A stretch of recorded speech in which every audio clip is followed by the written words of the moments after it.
Terrific to see some returning lettermen from our previous conferences and new faces. You're in for a real treat, a full day of intense discussion of the issues that are facing the U.S. Japan alliance. We're a little bit biased at Sasakawa USA, but we think this is the most important alliance relationship that the United States has.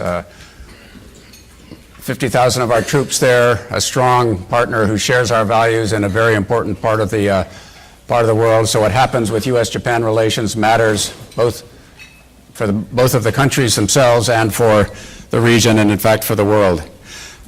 I'd like to give a special welcome to two Diet members who are with us, and you'll be hearing from them, but Diet member Fujita and Makihara took your Golden Week vacation to come and visit us. Thank you very much, and good to be here. Now, looking back over this last year since our last annual security forum, I've been trying to sort out the elements of continuity and the elements of change during that time. Let's say we had tried a year ago to predict the developments of the next 12 months. We would have been smart if we'd followed the wisdom of the management sage Peter Drucker, a guru both to the United States and to Japan, who once said, trying to predict the future is like trying to drive down a country road at night with no lights looking out the back window. A little pessimistic perhaps, because there have been some elements of continuity in U.S.-Japan relations and Asia relations that have kept that country road relatively straight. I would cite three of them: the fundamental stability of the East Asian security and economic framework, which has been anchored in the American presence and in the U.S.-Japan alliance and the other relationships that the United States and other countries have. Second, the continuity of Japanese policy, with Prime Minister Abe and the LDP winning the upper house elections last year. And then finally, the continuity of Chinese policy, with Xi Jinping consolidating his authority in the lead up to the 19th Party Congress, which will take place later this year.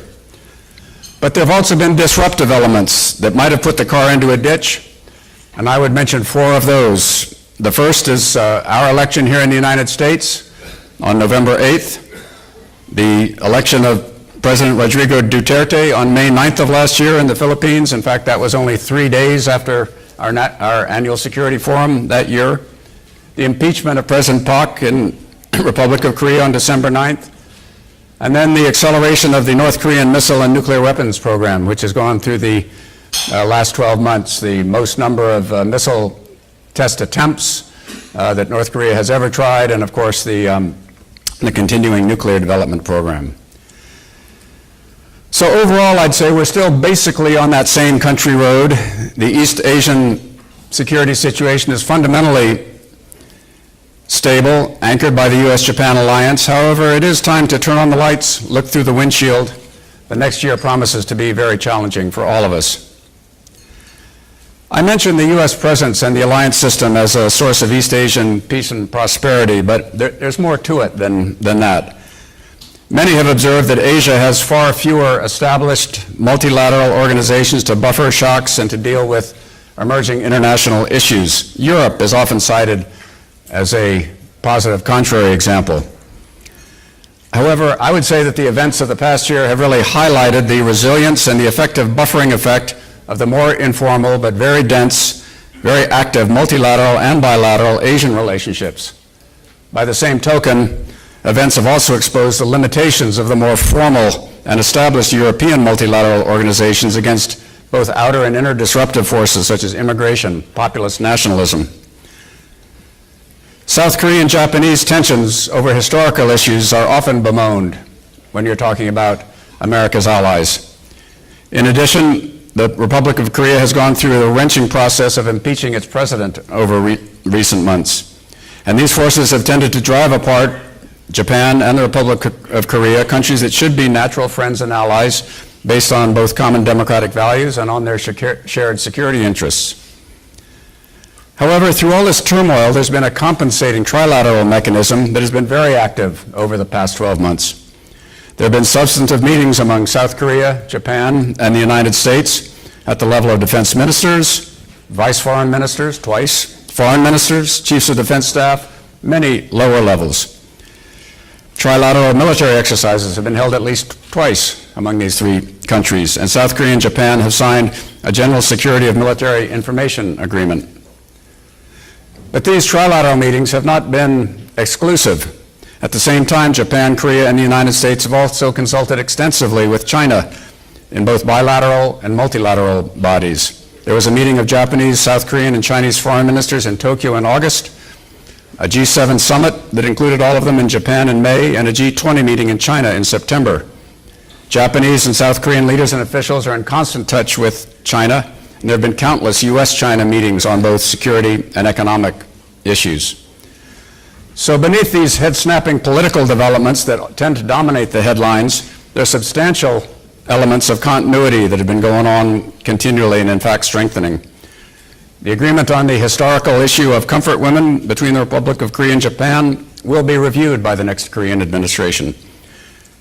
Those of us who are friends of both Korea and Japan need to continue to urge both countries to work this issue out, to pursue the long-term and difficult process of historical reconciliation and of both countries coming to terms with the ugly and unworthy episodes of their pasts.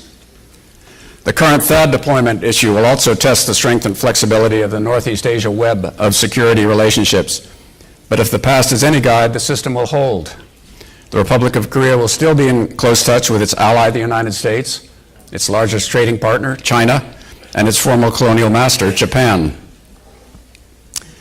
Shifting to Southeast Asia, the ASEAN way has been under severe stress as China has become more assertive, and President Duterte has injected a wildcard element.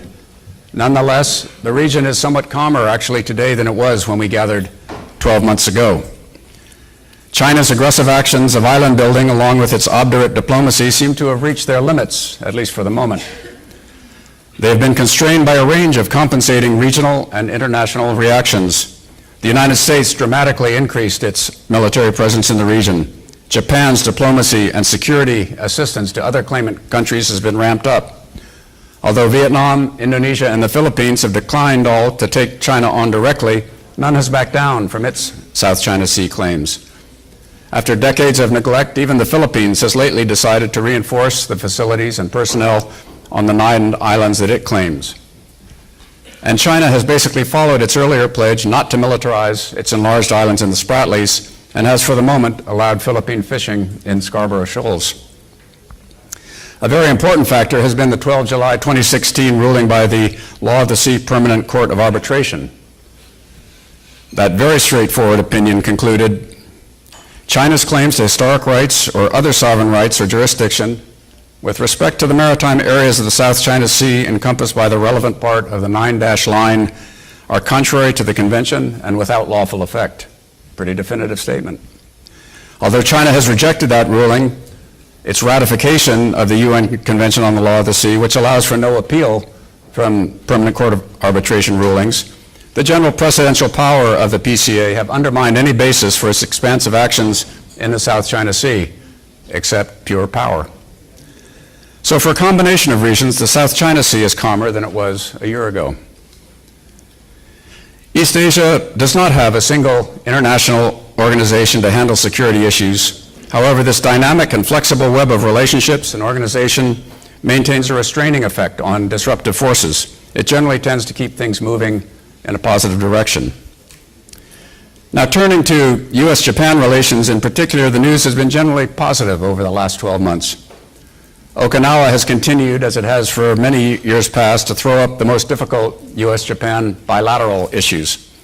Shortly after our conference last year, a Marine veteran working in Okinawa for a Chinese company murdered a Japanese woman.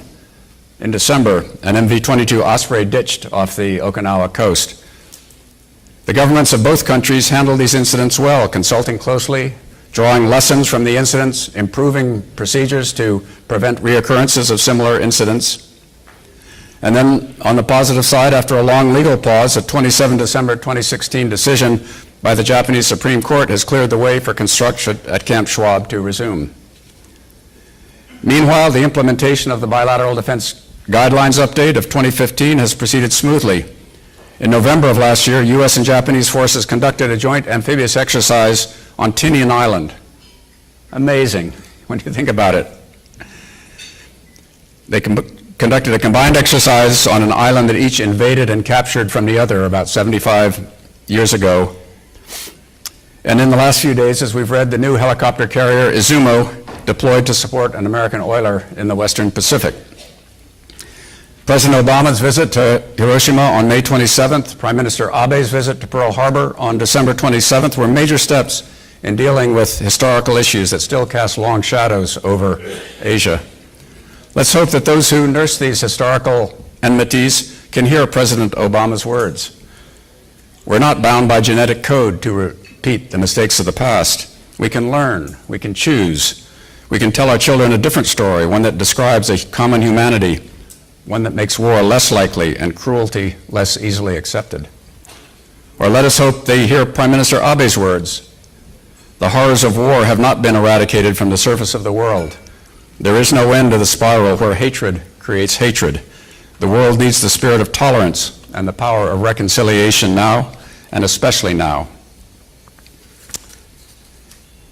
And gosh, it's been about 6 months since the United States elected a new president. Candidate Trump had questioned both the economic and the security aspects of the U.S. Japan alliance. However, following the inauguration, the personal efforts of Prime Minister Abe and the actions of other officials within both the American and the Japanese governments have been reassuring. Prime Minister Abe, for his part, has been in close personal touch with President Trump, both by phone and in person. In these first 3 months of the administration, the Secretary of Defense, the Secretary of State, the Vice President have all visited Japan for consultations and have all three reaffirmed the basic tenets of the U.S.-Japan relationship. So bilateral relations seem pretty solid. Less remarked, but I would say equally important, has been the leadership role that Prime Minister Abe has played in supporting the combined objectives in the region of both the United States and Japan in Asia. The Prime Minister in these early days of the new American administration is in fact the senior partner in the relationship. After all, he's been in office for 5 years. He's a veteran of countless head of state gatherings. He's been an energetic foreign traveler. He's closing in on 200 countries that he's visited as Prime Minister. He's played a very important role, for example, in working with Philippine President Duterte, staying in close personal contact, providing both security and economic assistance, and in general buffering China's influence. In January, he made a trip to the Philippines, Vietnam, and Australia to consult with and reassure friends and partners of both Japan and the United States. Accepting American withdrawal from the Trans-Pacific Partnership, he's actively explored alternative means to maintain the momentum for high-quality free trade, which is in the interest of both countries. These include perhaps continuing the TPP without the United States, or upgrading the quality of the Regional Comprehensive Economic Partnership, or RCEP. And we will have a panel later today to discuss these important economic initiatives of the future. Now, the most dangerous issue facing East Asia right now is North Korea. And this afternoon, you will be treated to a panel of diplomats and scholars who will be discussing it in detail. And I certainly urge all of you to stay here for that session and to contribute your own insights. But let me say a few things about it from the U.S. Japan point of view. The new American administration, to its credit, has identified the dangers of North Korea's nuclear and missile programs with a renewed intensity. It has issued a flurry of high-level warnings to North Korea and called on China, both publicly and, one hopes, privately, to exert pressure on the DPRK to heed United Nations resolutions to renounce its nuclear weapons and its missile programs. However, missing from the administration's approach has been the careful prior consultation and planning with Japan and the Republic of Korea that's certainly essential. I was in Japan and Korea 2 weeks ago talking with current and former government officials. It was apparent to me that both the Japanese and Korean governments and publics were learning about U.S. policies and initiative primarily through public statements of American leaders. An approach like this fails to bring to bear the considerable capabilities that Japan and Korea can contribute to squeezing North Korea economically and diplomatically and militarily.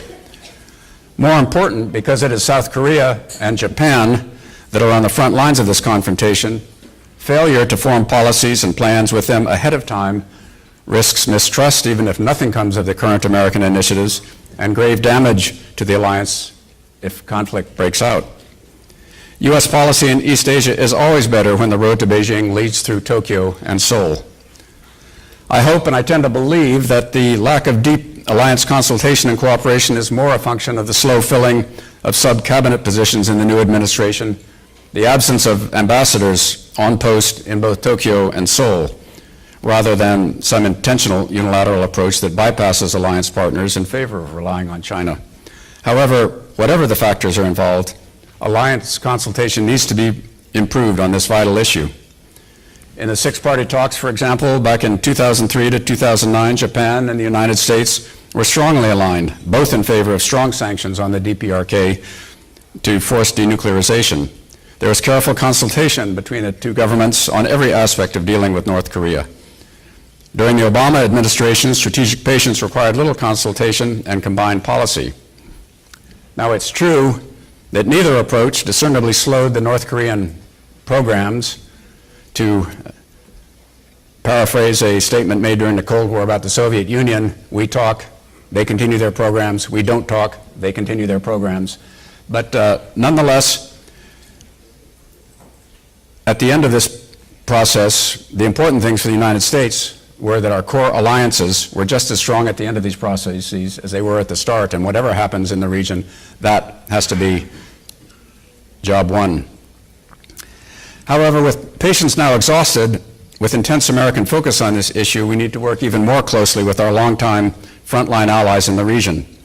Relying primarily on China, a strategic competitor that has many interests in the Korean Peninsula that we do not share, risks disappointment in the likely case of another failure to change North Korea's security policies, and in the unlikely case of success, will incur debts to China in other areas. I think we can do better. However, despite some confusion at the highest levels, working levels do work between the United States and Japan. Take the mysterious wanderings of the Vincent Battle Group in recent weeks.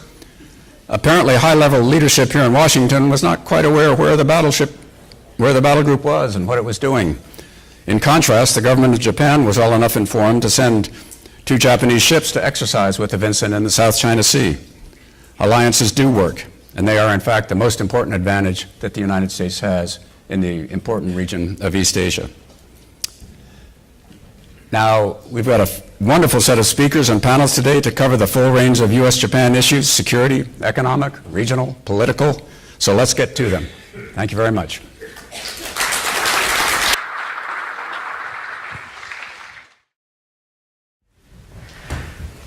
Well, it's great to see so many friends of U.S.-Japan alliance and U.S.-Japan relationship here today. I'm very excited to be chairing this panel on the Asia policy under the Trump administration and the Abe government. We have 4 very distinguished speakers. Their bios are in your program, so I'm going to dispense with long introductions to leave more time for them to enlighten us with their message. But I'm very excited to first to start with Senior Director for Asian Affairs at the National Security Council, Matt Pottinger. Thank you, Matt. Hey, thanks, Jim. Thanks very much. Good to see you again. We knew each other in my prior life. One of my prior lives as a journalist, living in China, and very good to see Funabashi-san again, and Danny, and Ambassador Sasai. It's great to be with all of you and with Sasakawa USA. I thought I'd just make a few brief remarks. Am I still audible? Yeah. There we go. About the relationship and kind of, first 100 days of the Trump administration. I think it's fair to say that when we came in to office, there was some uncertainty about what the course was going to be for the United States, what path we were going to take with regard to Asia. I can tell you there was no uncertainty internally about which way we were going to go. And the path that President Trump has chosen has very much been one of doubling down on our alliances in the region and working to grow partnerships and friendships throughout the region, but really using our traditional alliances as the starting point, and Japan as the starting point of the starting point. Japan, in the first week on the job, Secretary Mattis I traveled with him to Korea, traveled to Japan. The message that Secretary Mattis gave was one of very clear support for the alliance, a very strong message of reassurance that the United States is with Japan 100%. Secretary Tillerson made a trip to the region soon after that with also a very firm message for our Korean and Japanese allies. The Vice President has just come back from the region as well. I think it's unprecedented at this stage of a new administration to have as much high-level engagement that we've had, and that's really testament to the importance that we place on maintaining and strengthening alliances that we believe are really the key to American security, to our prosperity, and certainly to our freedom as well.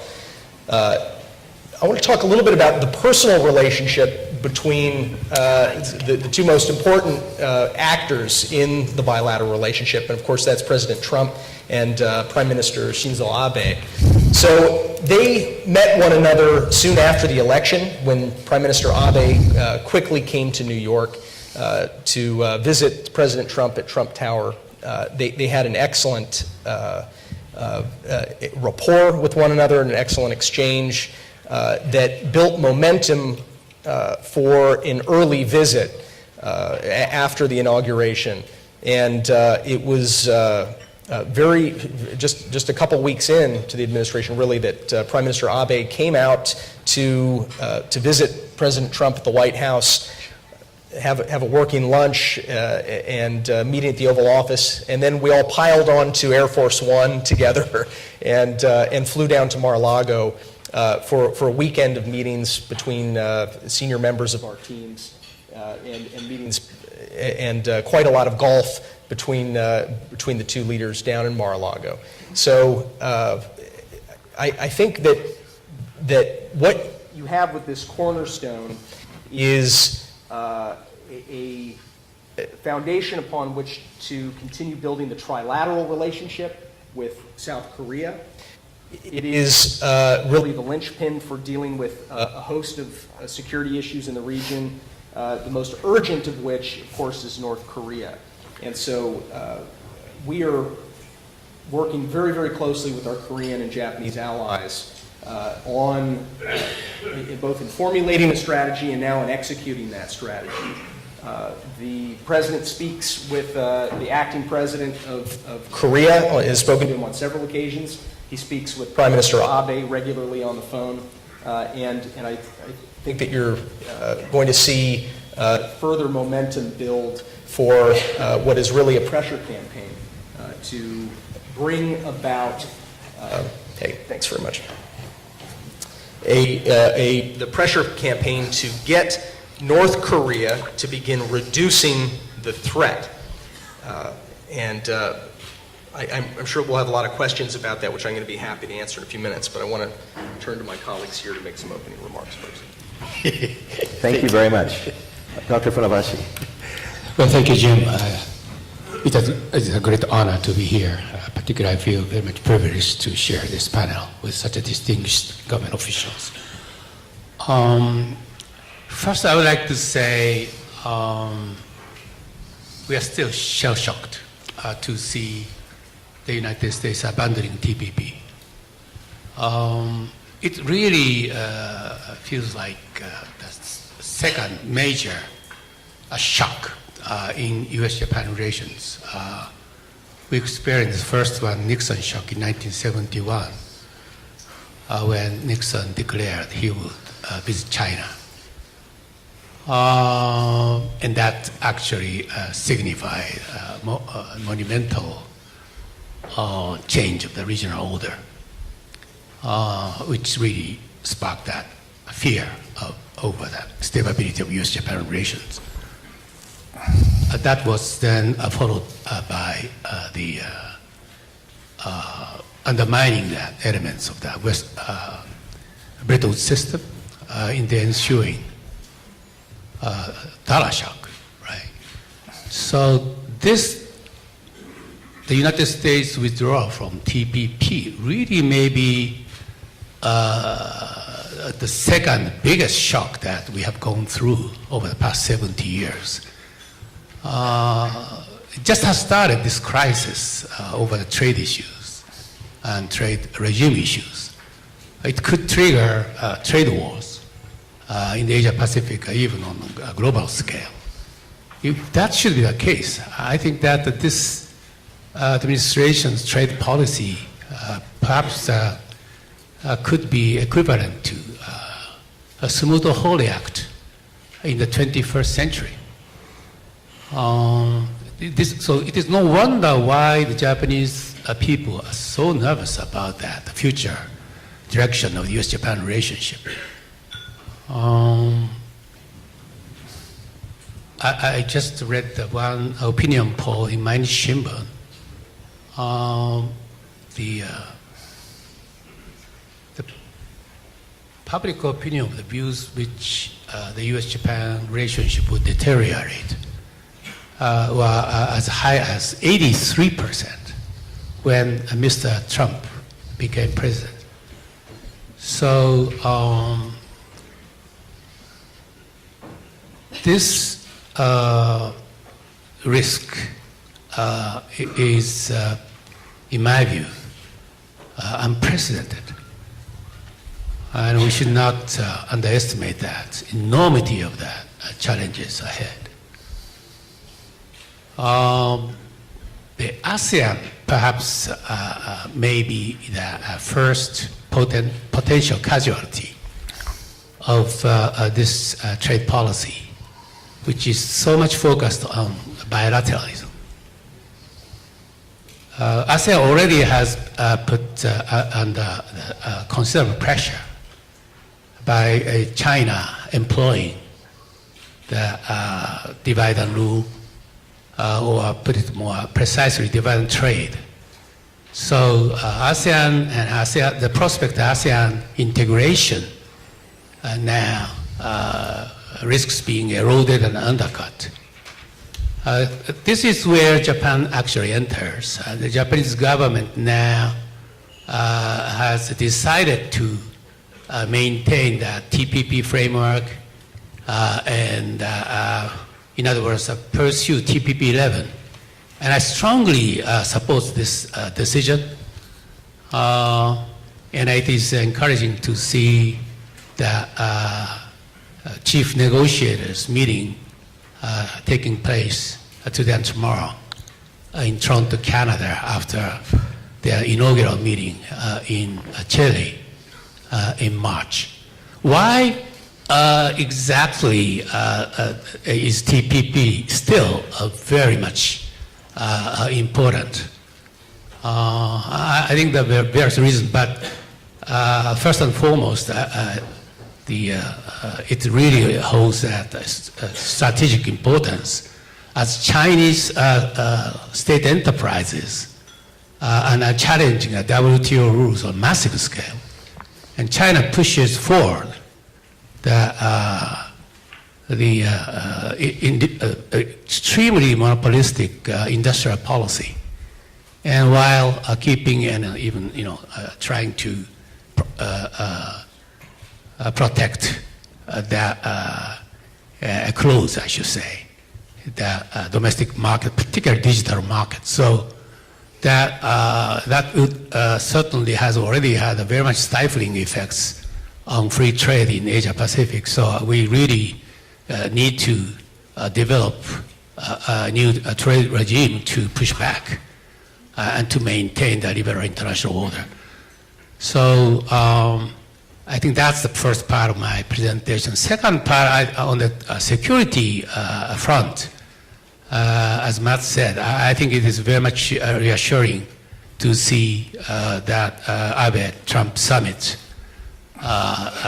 reaffirming the strategic value of the U.S.-Japan alliance that the United States Trump administration now has demonstrated as a resolve to maintain and provide the deterrence, including that extended deterrence. It has firmly committed to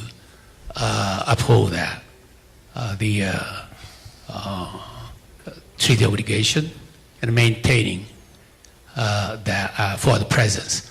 So certainly a factor which has really driven that the United States administration firmly engaged in the region is a growing tension on that Korean Peninsula. But I think that in later session that we are going to have that session at Korean Peninsula, so I do not think I should delve into that. But first, I do not think that unilateral or bilateral approach to address these nuclear issues will not work. I don't think it will work. Unilateral means military exercise, surgical operation. Bilateral means, Trump, Kim Jong-un summit meeting. It requires inevitably the multilateral approach to address these fundamental issues and multilateral process and framework. Second, I think that even though Japan has been much better prepared and equipped with this kind of crisis as we have enacted that national security bills. And so it's much, much in a better shape. But nonetheless, that moment of truth will come whether Japan actually really has established a national security state, and the public strongly will support that the resolve to defend its own country on bipartisan basis. There are some salient risks involved in Asian policy for the Trump administration, and hence that Japan. Well, first, there is a risk of long-term security and vital interests being compromised by short-term trade and economic deals and considerations. Second, excessive focus on bilateralism could weaken the comprehensive regional strategy.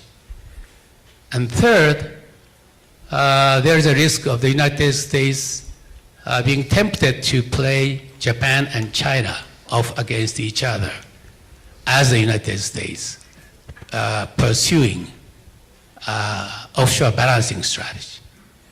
And fourth, finally, there is a risk of underestimating that soft power and diplomacy and overvaluing the military posturing and actions. But the fundamental question, this is my last comment, will revolve around that, how we can maintain the liberal international order, rules and norms and standards in trade and investment and international rule. In the post-war era, that United States, the liberal international order managed to incorporate that. Defeated nations in the World War II, such as Japan and Germany, into the free world. And in collaboration with those former enemies turned friends, the United States was able to put an end to Cold War. This really has to be the most resounding victory for liberal international order. Okay? So I think that this order is now threatened. There has emerged a lack of leadership, vacuum leadership. I think that there is so no wonder there is some expectation from various corners for Japan to do so. For instance, Professor John Eikenberry of Princeton University now argues in his recent Foreign Affairs magazine article that Angela Merkel of Germany and Shinzo Abe of Japan should take on leading roles in protecting the liberal international order. Okay? Abe as proponent of free trade, and Merkel as the moral voice of the order. Okay? So there are some certain limits and constraints as to what Japan can, actually feasibly do. But I think Japan should aspire to maintain the liberal international order, particularly, promote the TPP, and also expand the TPP's rules and norms and standards into the Asian regional architecture such as RCEP. Okay. So I think Japan really should regard this now as a golden opportunity to maintain this order. And to do so, I think it perhaps is more independent of the United States. And I think that such an autonomous policy should, however, remain compatible with the United States' long-term interest in the region in order to allow for the United States to return to the order in even deeper and more integrated way. Thank you. Thank you. Danny. Well, thanks, Jim. It's great to see you. I'm good, thanks. And it's a lot of fun to be on stage with such great colleagues and see so many friends in the audience, and to be in Washington as a visitor and not as a prisoner of C Street or of the NSC. So if you take a step back, over the last 10 years or so, the U.S.-Japan relationship, the alliance, have gone through some seriously rough patches, and I can attest to that, having lived and worked through them. But thanks to a lot of really hard work by good people on both sides, I think that on January 20th, the outgoing administration turned over a U.S.-Japan relationship, a U.S.-Japan alliance that was remarkably strong and healthy. And that's a good thing. 2015 was an amazing year with Prime Minister Abe's state visit, with his speech to Congress commemorating the 70th anniversary of World War II. It was a year that saw the landmark Comfort Woman agreement between Abe and Park Geun-hye. And 2016 was an amazing year on top of that, with President Obama's trip to first the G7, but importantly to Hiroshima, as well as the trip the two leaders took to Pearl Harbor. And so the administration went out on a high note in terms of the U.S.-Japan relationship. To its great credit, and to Matt's credit personally and professionally, the Trump administration grabbed the reins, and through the variety of engagements that Matt has laid out, is off to a tremendous start in building out the alliance, building out the relationship even further. And it probably goes without saying, but I'll say it anyway, that political stability in Tokyo has been a major factor in our ability to keep the relationship on an even keel and growing and moving forward. So the bilateral relationship is strong, but I can attest as a veteran that it is surprisingly hard work to keep all the various strands of the alliance operating effectively and to avoid problems. It takes a tremendous amount of effort by relationship alliance managers on both sides. My main point, though, is that's worth it. The value of the U.S.-Japan alliance to the United States, just in a cold-blooded, selfish way, is inestimable. We derive every bit as much value from it as Japan does, in some respects even more. It's not just the economic relationship, it's not just the security relationship, it's not just the things that we do on a bilateral basis. The fact is that Japan is a huge global force multiplier for the United States. Japan is a champion of the rule of law, of strong international institutions, of global governance and global order. Whether you're talking about pandemics and global health, the environment, counterterrorism, cyberspace, space, sort of a wide host of challenges, whether you're working in APEC or the UN Security Council or other international institutions.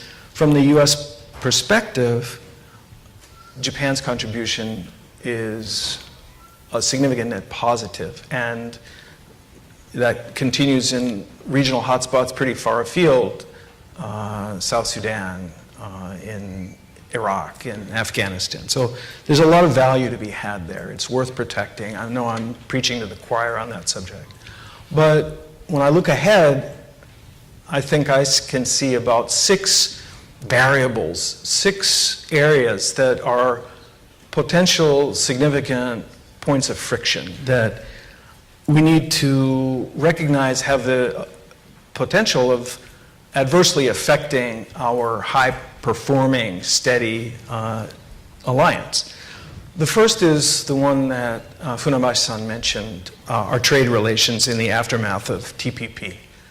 Because if these trade problems were extraordinarily difficult to find compromises or solutions to in a broader framework where there were many additional incentives and many pressures driving negotiators and the sides to give a little to get a lot, how is it going to be easier to achieve those goals on a bilateral basis? And what does the region look like if the only game in town is RCEP, et cetera? Where does that leave Japan?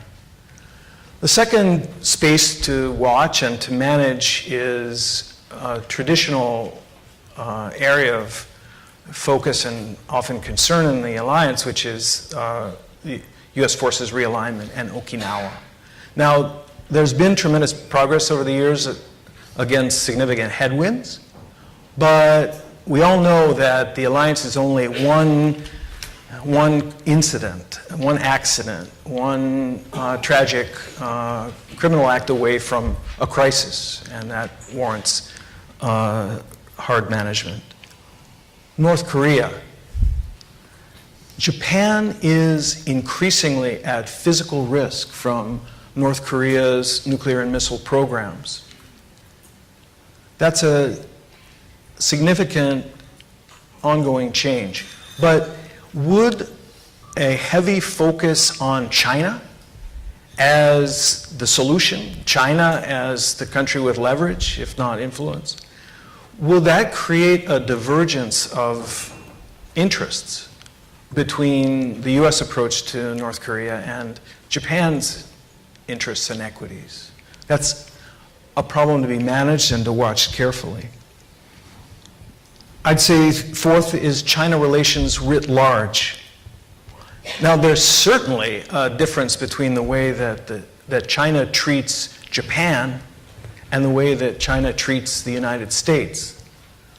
But looking ahead, will there be a divergence in the way that the United States thinks versus the way that Japan thinks about the right ratio of accommodation and compromise to confrontation and forceful defense of Western and democratic principles? That's a variable that is going to need to be managed.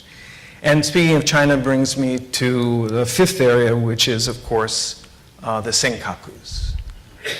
Now, Chinese call them incursions into the contiguous zone around the Senkakus have increased at an exponential rate over the last few years.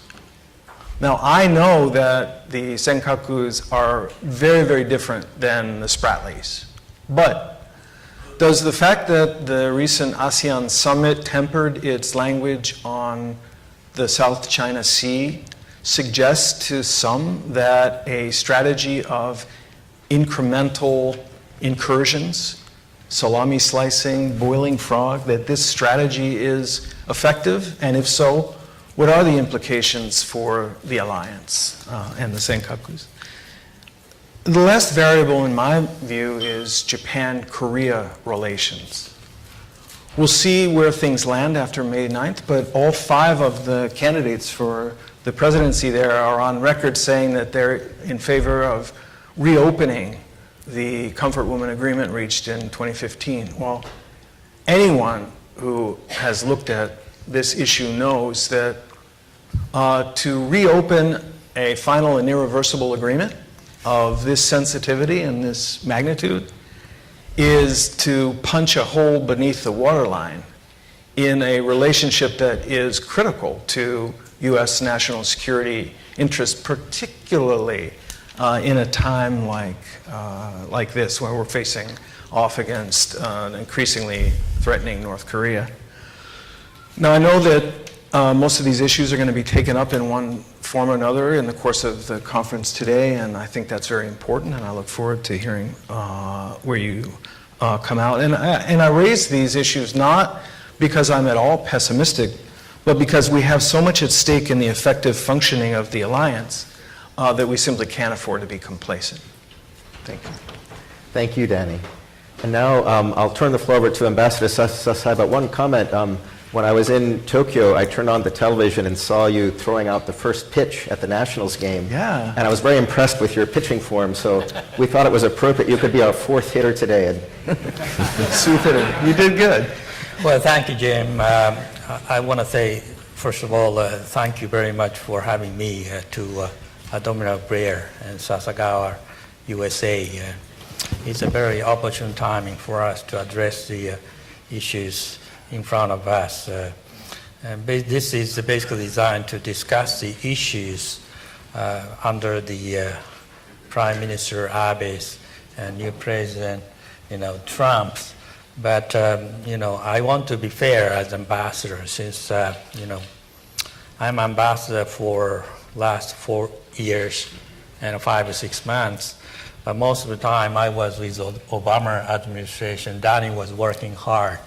So, and also I spent 5 or 6 months, including transition period, with new Trump team. They are all great. You might think that since I'm ambassador, I'm saying this one, but I really feel that way, to be honest. One, I think,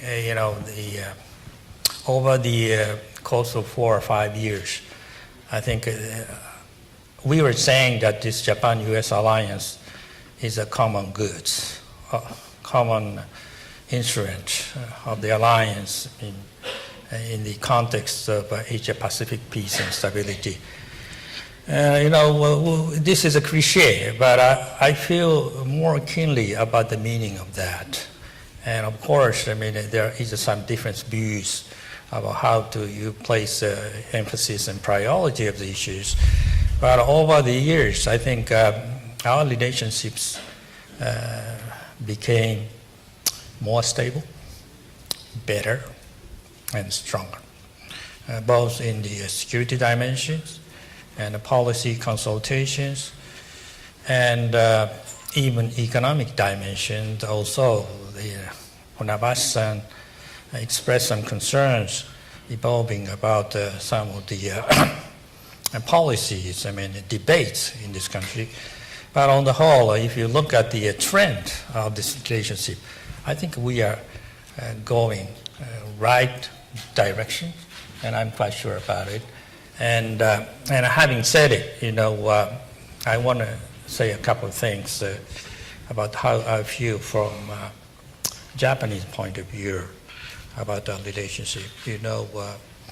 When you do diplomacy, and this persuasiveness of diplomacy is basically, the moral persuasion. You have to convince in terms of what you're talking about, what you're trying to get in terms of principal positions you are standing for. Without that one, I think you don't know where you're heading for.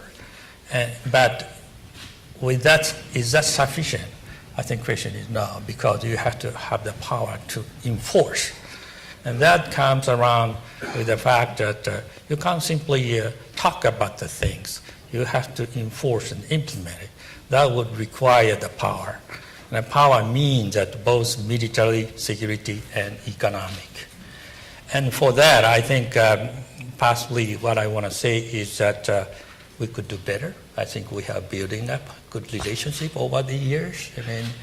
But I think especially in terms of the issues in front of us, including North Koreans, more serious, situation in North Korea.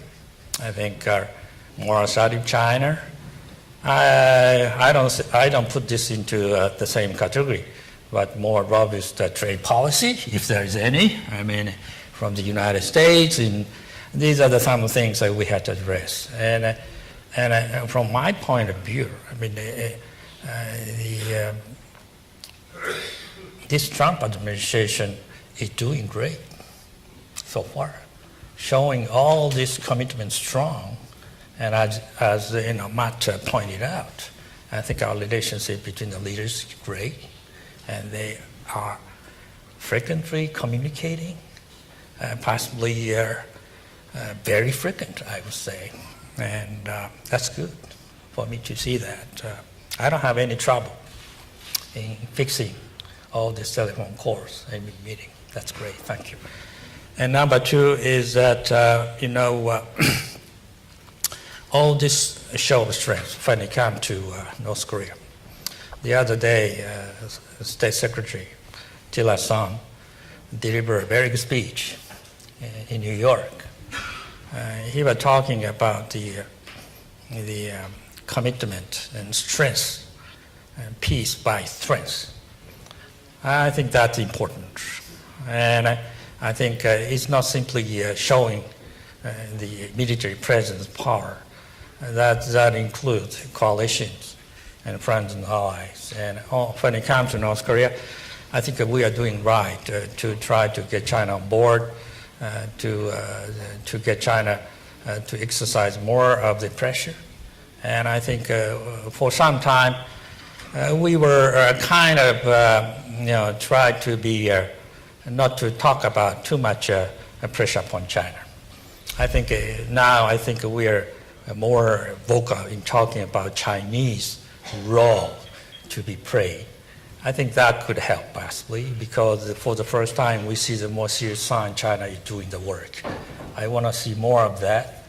But when it comes to that, eventually nobody is willing to fight a war. So we have to find a way, giving a pressure, but at the same time, at the end of all this pressure, we hope that the North Korea will come to swallow and understand how serious we are to try to get rid of nuclear weapons and missiles. And this is a very difficult process and game. We all know it.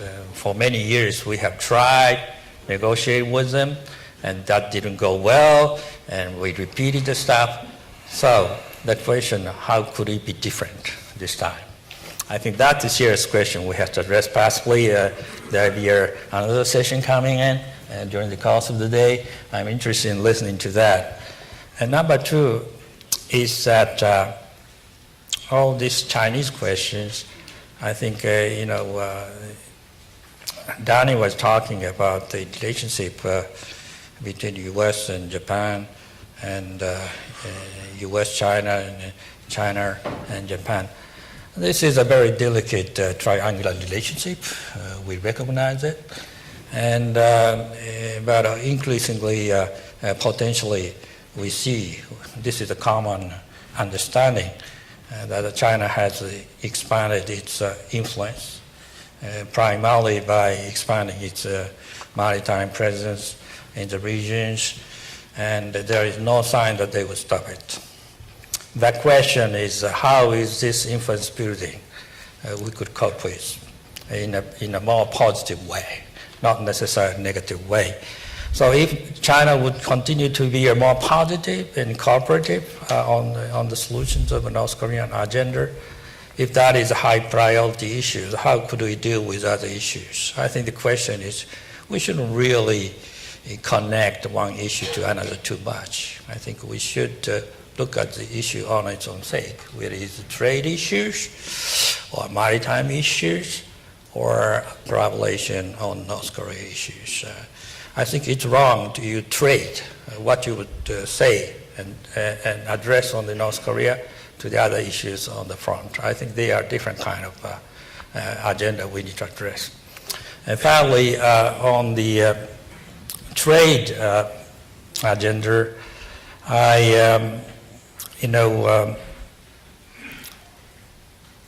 TPP, merit of TPP, and this especially the geostrategic or geo-economic implication TPP was much discussed, but somehow, it's politics. I mean, under this new administration, it's not working.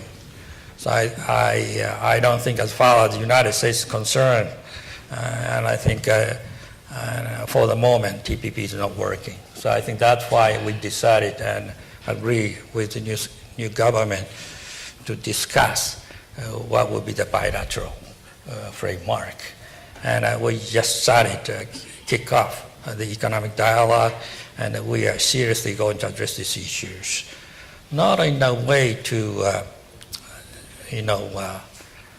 give damage to some of the things we have been doing over the years. That's what I think we are trying to do. And I think, Funabashi-san talked about TPP 11. I think in the forthcoming meeting, trade minister meeting and APEC or whatever the occasion, I think we would address this question in parallel. We would address this bilateral framework with the United States. I think since we are friends and allies, we never neglect, we never sort of think it light. The United States wish to have bilateral. And I think that question, what kind? So I think we need to address that question, and then I think we will hopefully we will come to terms with that in parallel with a larger Asia-Pacific, geo-economic exercise like TPP 11. And for that, I think eventually the question comes around, what would you do to China? And as we would imagine that new administration would address these economic questions, with China bilaterally, and how that will be coming around. What does this include? Does this include all these trade rules or enforcement issues? Or what's different from China has been trying to do under the RCEP or whatever the other framework? So we had to look into all these different kinds of the element. But at the end, I think our position is that we are quite open-minded and flexible in trying to maintain and strengthen the alliance. That should be the final goal. That's what we want to do. Thank you. No, thank you very much. We're going to open things up to the audience for questions shortly, so if you want to think about things you'd like to ask, but I'm going to exert the the moderator's privilege and ask a few questions first, if you don't mind. Both Yoichi and Danny talked about U.S. and U.S. Japan economic relations, and I'm wondering, this is a question both for Matt and for Ambassador Sasai, if you could comment a little further on the new mechanism that's been set up regarding the dialogue between Vice President Pence and Deputy Prime Minister Aso, and what you hope to achieve through that process. Sure. Is this live?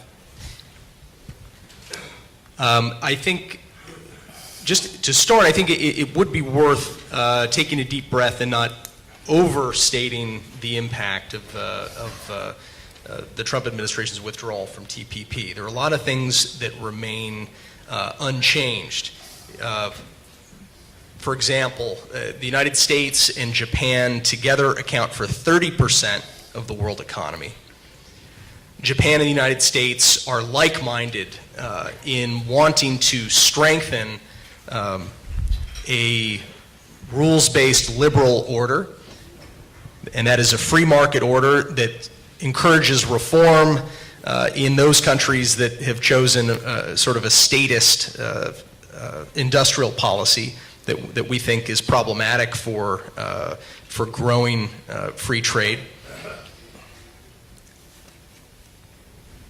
I think that there is plenty of room on the bilateral side, and you talked about this mechanism that's in place. I mean, it's Vice President Pence and Deputy Prime Minister Aso are co-chairing that dialogue between our countries. So there's ample room to build on what is already a very strong record and commitment to this liberal rules-based order.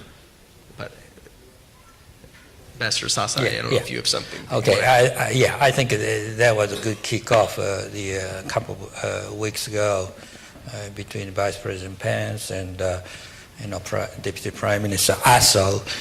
I think their work was basically to define the agenda, and that is basically comprised by three pillars. One is macroeconomic agenda, and number two is trade and investment agenda. Number three is sectoral collaborations, and which could include issues like energy and transportation and others. So putting all this together, I think the objective is to make our economic relationship stronger. So having said it, we just started. We need to work on, and obviously American interest, I would say, I don't say priority, emphasis is very much on the bilateral the trade framework, and because I think the basic policy has been already laid down, so I think we need to discuss what will be in there. How is that going to be different from the one we have already agreed under the TPP? As you already know, there is a bilateral component, an agreement under this multilateral framework.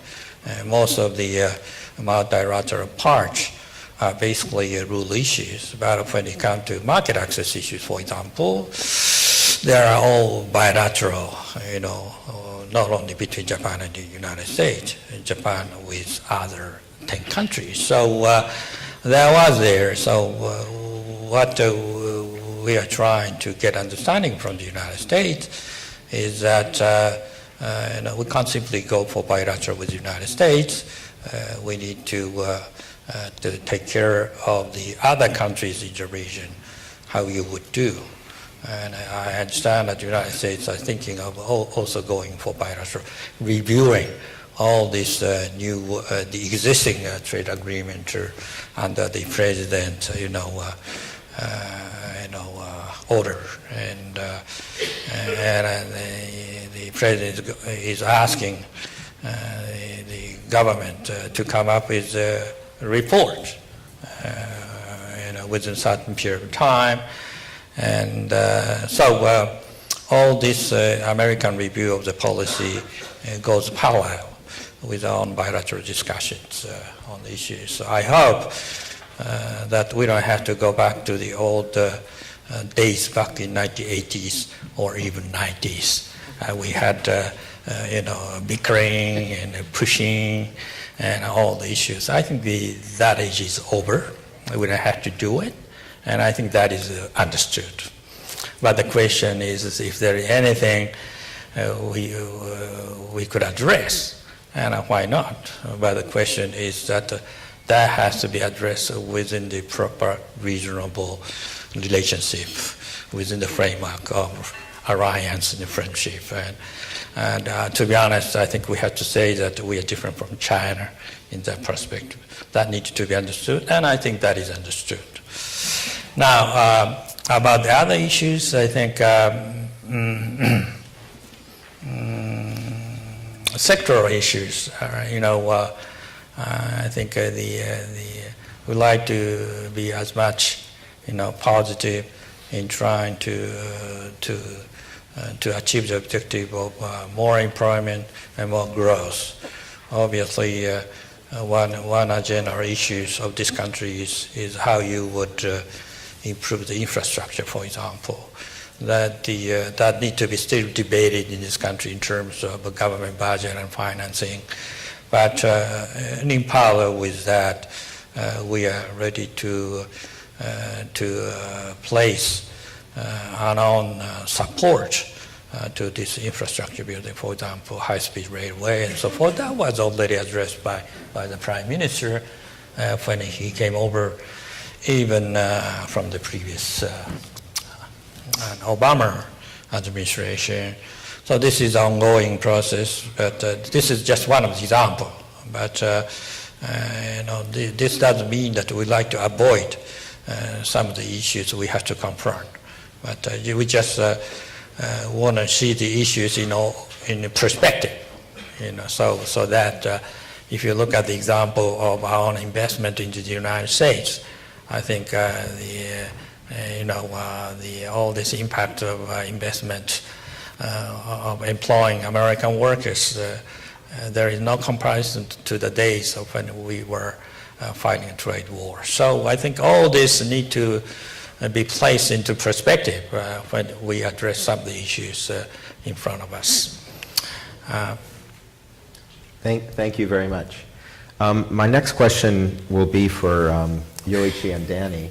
Yoichi, you mentioned the importance of Southeast Asia to both Japan and the United States, which I think is an important topic, and we're not going to have a session on that, so I wanted to ask a question to both of you. President Trump will be traveling to the region later this year, and could you each tell us what you hope to see from President Trump's visit in the way of accomplishments for that visit? Well, I think President Trump already made it clear his plan to visit Southeast Asia, including Vietnam. I think that's,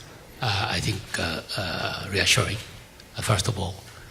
Second, I hope that he would make it very much clear his commitment to help ASEAN integrate further and to promote that ASEAN centrality-based regional cooperation and order. I think that's also very much important because ASEAN, as I said, it is now on the jeopardy of being very much strained and even eventually start to disintegrate unless and until we really need to strengthen ASEAN. So I think that's also very much important. And thirdly, I hope that President Trump would be able to come up with very much coherent policy towards maritime security issues, particularly with regard to South China Sea. We have not seen FONOP operation since last October, and I hope that it will be reactivated as soon as possible, and the President's operation also should remain to be in place. So I think on that part, I think there's many things that President Trump can and should do. Thank you. Danny?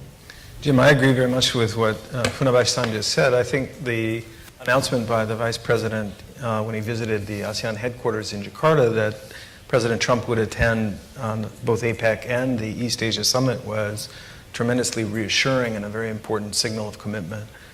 Stability in Southeast Asia shouldn't be taken for granted. It's a miracle. I mean, there's the only other regions that are as diverse in terms of ethnicities and religious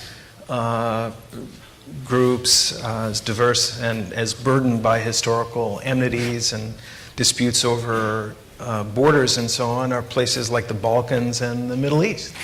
And so the U.S. and Japan have a huge stake in the ASEAN enterprise continuing to be successful in promoting integration and promoting stability. Prime Minister Abe deserves a lot of credit for the active engagement that he has led, whereby Japan has helped the ASEAN countries collectively and has participated very constructively and actively in the East Asia Summit. For the United States to do any less jeopardizes the stability and security of the region. It would inhibit ASEAN's ability to grow, because the ASEAN countries individually and collectively need balance between a very big, close neighbor and a distant, yet historically essential stabilizer, the United States. So the U.S.-China relationship is an important factor. The U.S. engagement and the personal engagement of the president with ASEAN in a leader summit and in APEC, and particularly in the East Asia Summit, is just absolutely essential. Now, the participation of the president alone isn't 100%. So the visit this week by the ASEAN foreign ministers to Washington to meet with Secretary Tillerson and others is an important part of the process. How the administration's trade policies unfold, how quickly ambassadorial gaps can be filled, what the character of our political, security, environmental, and other cooperation will be. These will all be factors. But I think the starting point is an early affirmation of the U.S. president's intent to participate in the most important political and security forum in the region, East Asia Summit, and the most important regional economic forum, APEC, is a big, big step in the right direction. Thank you. And my final question will be for Ambassador Sasai. I've lost track of how many countries Prime Minister Abe has now visited as Prime Minister, but he was just in Moscow, and I was wondering if you could comment a little bit on Japan's relationship with Russia and what the Prime Minister is hoped to achieve with his visit there. Well, thank you very much. I think we didn't discuss much about Russia, but of course Russia is a very important equation, not only for the United States and Japanese global undertaking, but also in the regional context too. And Prime Minister, I don't know how many times he met, but many. And over more than 4 years, I think he has been meeting with President Putin quite a number of times. And every time he addresses some of the common concerns, including issues like, the Ukraine and Middle East, especially Syria these days, and he advised and also talked about the importance of Russia and committing all this Minsk agreement when it comes to and Ukraine issues and move forward in the same way. And he was pushing hard, the Russians to find a way to cooperate more seriously with the United States to solve the questions. And of course, this continues to be a difficult agenda at the current circumstance. But the important point is that we continue to address all these questions. And also, it was important for us to expect a more positive role of Russia on the North Korean issues. And I think these were some of the issues the Prime Minister were trying to address when he had a meeting with President Putin.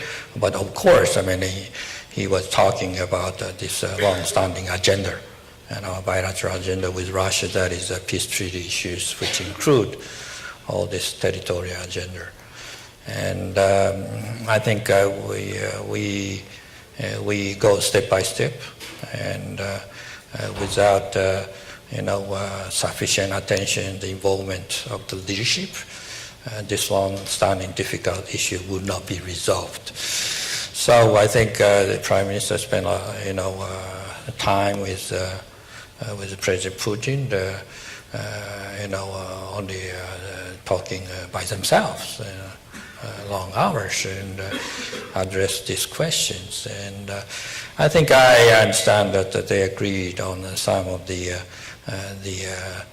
ideas of doing the economic work together on the disputed islands.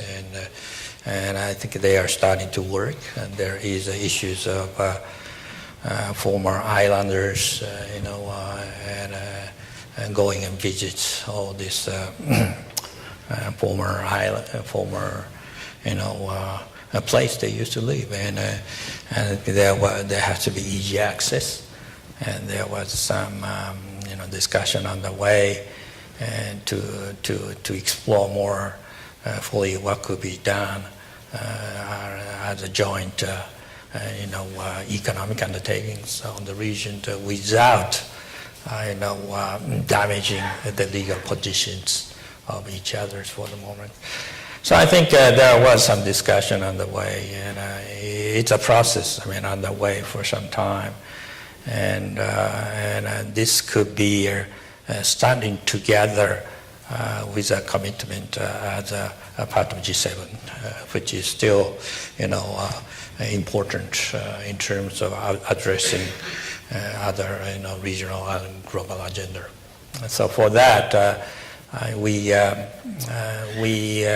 we continue to get Russia involved, and it doesn't mean that we don't have any problem with Russia. It also applies to the United States, and so throughout all this process, I think we are in close communication with the United States. Thank you.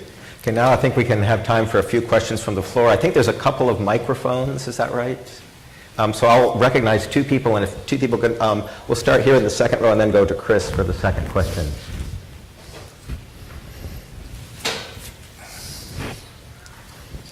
Thank you for doing this. I'm Rita Chen from the Central News Agency, Taiwan. My first question is for Matt. I'm just wondering, comparing with the situation in North Korea, do you feel less stressful on the current close-trade relationship? What's the U.S. priority and the interest on the Taiwan Strait under the Trump administration? And then my second question is for Ambassador Sasset. And can you tell us that is Japan going to lead to make the 11 TPP work? If so, will Japan welcome the new member like Taiwan in the future? Thank you.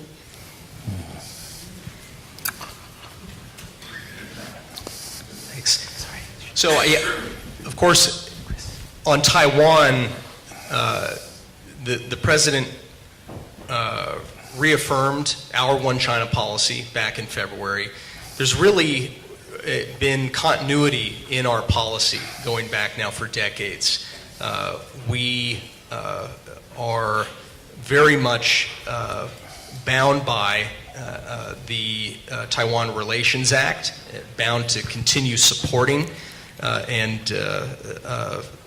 Taiwan under that act. We certainly would not be happy to see anything happen that on the Taiwan Strait that did not have the support of people on both sides of the strait. So North Korea, I think, is a very urgent issue that involves the entire region's security. You have a situation where a country that we have really tried everything in good faith we've really tried every approach in good faith to bring North Korea into the mainstream and to be a more prosperous and normal member of the international community. Frankly, those efforts have failed over the course of 20 years, and those efforts were undertaken by a lot of very dedicated and smart people. So what we are left with really is a no choice but to pursue a campaign of intensified pressure by the entire international community until the Kim regime is willing to make concrete steps to begin reducing the threat toward the ultimate goal of denuclearization. Ambassador? Yes, the TPP-11 is Japan leading.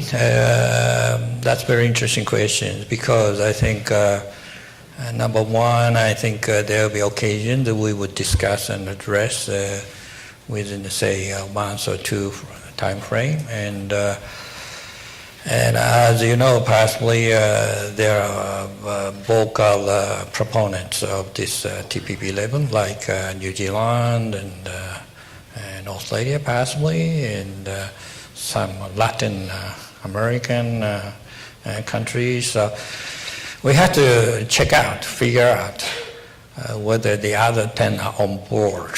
Are they really willing to do it?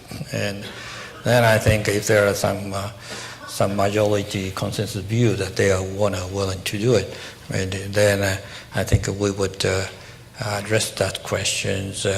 But it's easy to say that you go for that one, but there need to be some serious adjustment because I think TPP is basically upon the assumption that the United States is in there.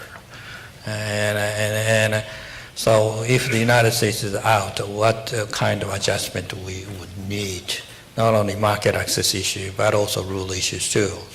And so I think all these things need to be addressed. But in doing so, is Japan leading?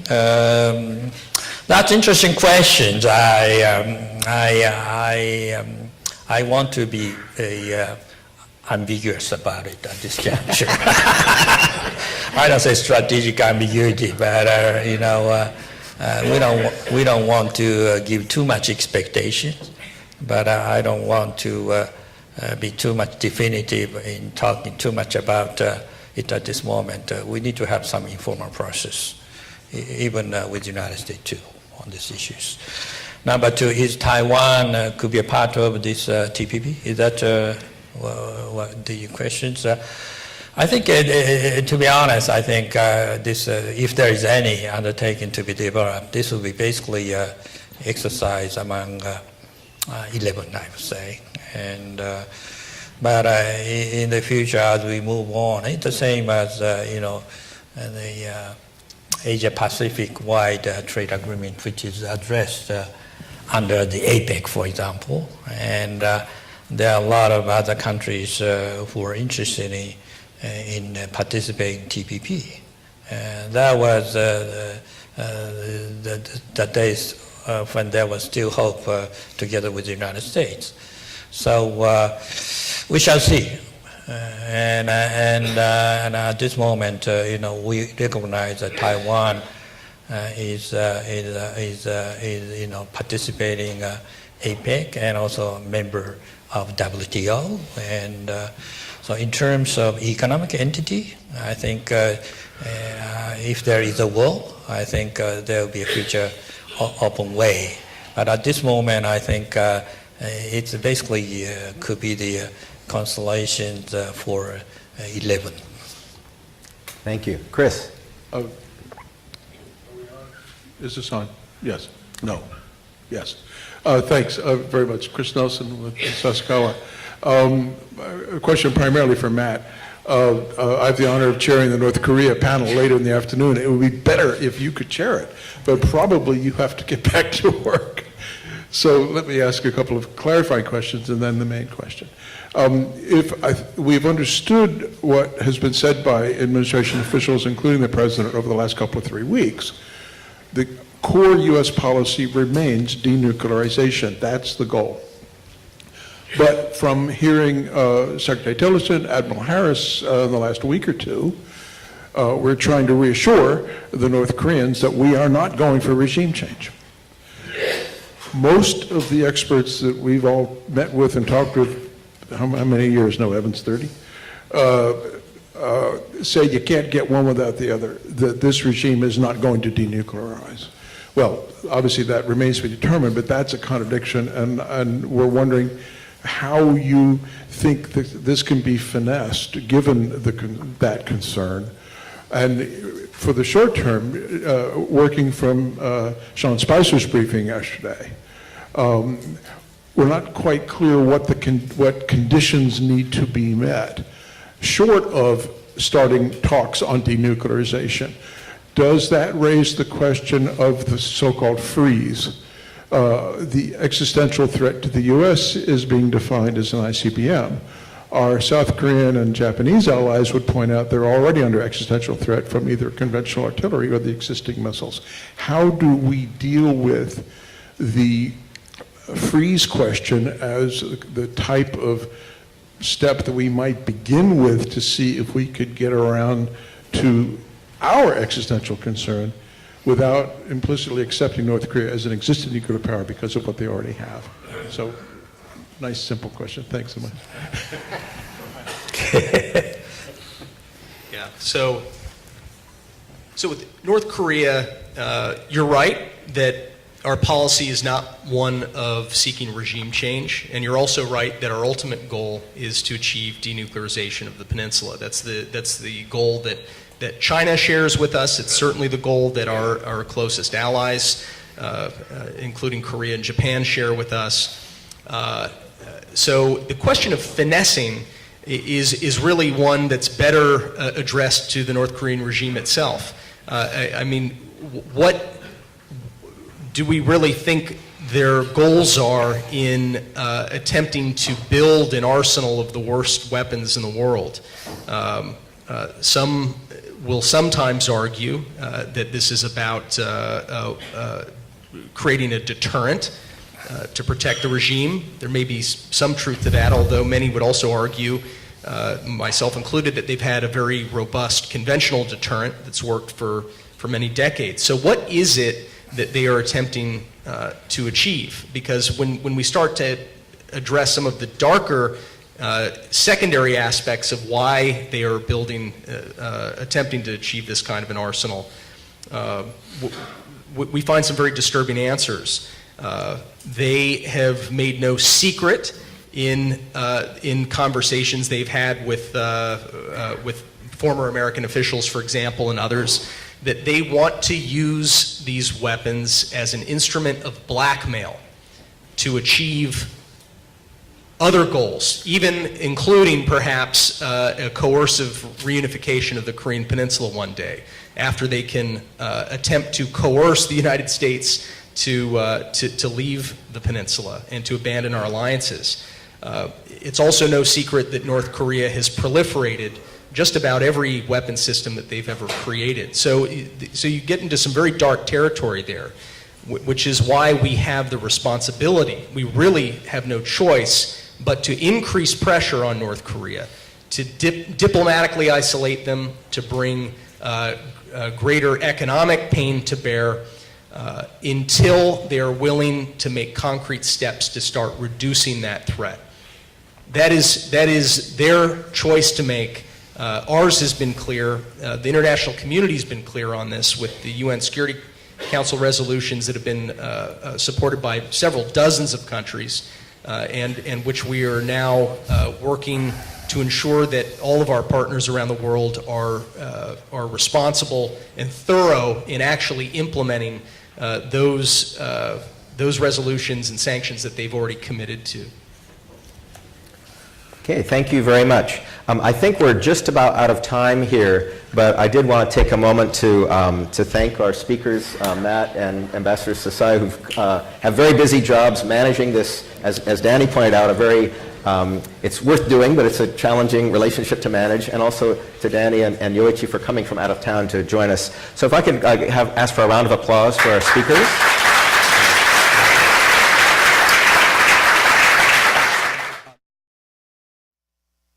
All right, looks like we have a quorum. Oh, we're at lunch. We're at lunch. Oh. AV, help me out. I am technically challenged here. Well, while they're doing that, You got it. I'll make some brief introductions. I am James Kendall. I am the Fellow for Common Challenges here at Sasakawa USA. And we're not going to go through the bios of my distinguished panel members here because you all have the bios in your packets. So please read those at your leisure. I have Mr. Dennis Wilder next to me, and then Tokuchi-san, all the way from Tokyo, and Admiral Blair on the end, whom you all know. An admin note, there is a possibility that we may want to go to speaking Japanese on this panel at some point. There are headsets, translation headsets there for you. And channel 1 is Japanese, and channel 8 is English. I say again, channel 1 is Japanese, channel 8 is English. And we'll begin. Right, when I started thinking about this panel and how to set it up, I thought it might be useful considering, military people, we love our acronyms. And I figured we'd at least have to say exactly what a TTX is, a tabletop exercise. It's essentially a way to gather key decision makers together in an informal way, mirroring as much as you can decision-making processes, and then test plans and hypotheses in a setting that you don't have the pressure of actually moving ships and planes and troops around. And it enables you to examine a problem thoroughly and turn it over in your mind and get a do-over if you want to look at something again without having to move actual physical things around on the ground. The way we are organized, as you can see from the photograph on the left-hand side, this was held at the Lockheed Martin Center for Innovation, otherwise known as the Lighthouse in Suffolk, Virginia. A fantastic facility. I've put a plug in for them. As you can see, that is a shot taken from the gallery of my position. I was the exercise director, down onto the exercise floor where the teams were set up, and you can see the various cells set up and how they worked. We had teams that were playing the roles of Japan, the United States, and China. The teams, as I said, tried to do their best to mirror decision-making roles and processes by country, and at a minimum covered military leadership and national command authority. The role players were all very experienced players. We used Chatham House rules. So in order to facilitate discussion, we kept the roles of the identities of many of the players confidential. And just to give you an idea of the level of these panels, on one panel, the person working the slides at one point was a 4-star admiral, as the junior man. So that gives you an idea of the level of people we had in the game. We had a control cell that served as referee and played all the other roles in the exercise, the external actors, multilateral organizations, etc. And then the participants were able to blog about their experiences, and essentially all electronic traffic was collected by the Lighthouse staff. We forced the teams to communicate via an internal email system that we had there at the Lighthouse, or phones. Every cell had a phone communication. Or if you're going to do something prearranged, face-to-face, it had to be via prearranged meeting in a neutral location. What this did was it removed the artificiality of just kind of leaning around the partition, hey Fred, hey Joe, what do you think about this? That was not allowed and was strictly adhered to.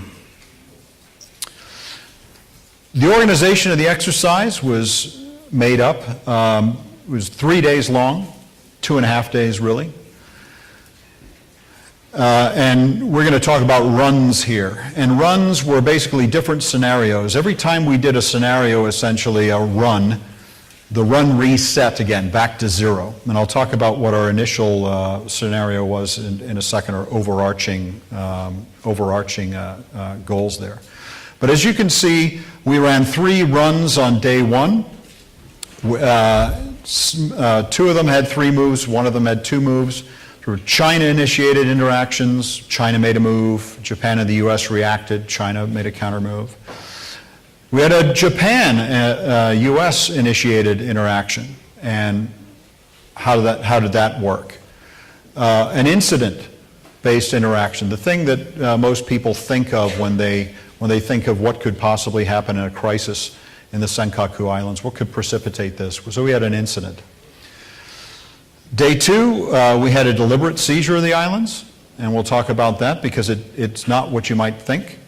And then on run 5, we had what we called the 2028 excursion, which wasn't really a run in the sense of the other runs, but it was more of a seminar where we sat the teams down and said, okay, go away for a couple hours and think about if you had all the force posture changes that will happen in the next 10 years, if you had different items of equipment, F-35, for example, V-22 Osprey for the Japanese, more of the same for the United States side, increases in size of fleets and things like that for the Chinese side, and other equipment that they're going to get. How would that have affected your decision making? And the results of that were interesting. On day 3, we spent that day doing what we called synthesis, which was essentially gathering up all the lessons learned and trying to figure out what it all meant. There were no preordained outcomes. As a military guy, a former military guy, I can tell you that what we're used to is when you do a TTX, you're training for something. Therefore, you need to set up a particular circumstance to make something happen, to go through and train a certain process, a certain unit, a certain piece of equipment. Therefore, if the boss says, okay, we're going to go to war on day 2, roger that, boss, we're going to war on day 2. You'll write a little scenario that gives you a, quote, road to war to kind of explain how you got there, but it's kind of boilerplate. Nobody really pays attention to it. It's just what is, war starts on day 2 or whatever it is, and we're going to get on that. We didn't do that this time. We made a commitment to the teams that there are no preordained outcomes. We're, however you solve these things, however you interact with each other, that's how it's going to go. So the overarching scenario, the game time was the 1st of May 2018, so almost exactly a year from today. The world situation remained largely the same. We assumed that there was no sort of black swan event or some radical change to the world situation from what it is. The Middle East is still unstable. The U.S. still has commitments there. The Korean Peninsula is highly volatile. The U.S. has commitments there.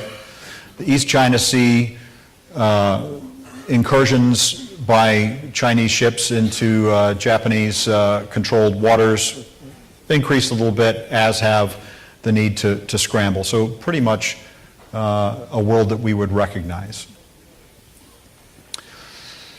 And with that, we'll go into how the scenarios went. So the first run 1, was a China-initiated scenario. So Beijing's goal in this was to force an acknowledgement, a diplomatic acknowledgement by Tokyo that there is a dispute over territorial, the territory and the Senkaku's and maritime boundaries. Because the Japanese government position right now is there is nothing to talk about because there is no dispute, because it's indisputable who has sovereignty over the Senkakus. So the Chinese wanted to do this without triggering involvement by the United States, and they did it by kind of flooding the zone, if you will, with large numbers of vessels of all types in and around the Senkaku Islands. However, by doing this, it was kind of counterproductive in the sense that it alarmed both Tokyo and Washington, and Washington was involved pretty much immediately. So what then began happening was essentially a standoff between Washington and Tokyo. China kind of poked the Japanese by cyber attacks, which was probably the closest we got in this scenario to a conflict. And the same status quo was pretty much maintained. The next one, an unusual scenario of Japan initiating something. This began with a misunderstanding. A leaked Japanese contingency plan to recapture the Senkaku Islands and the coincidence of a JSDF training exercise at the same time. Initially, China and the U.S. both believed Japan was about to occupy the Senkakus using paratroops. The U.S. side was as taken aback as the Chinese were.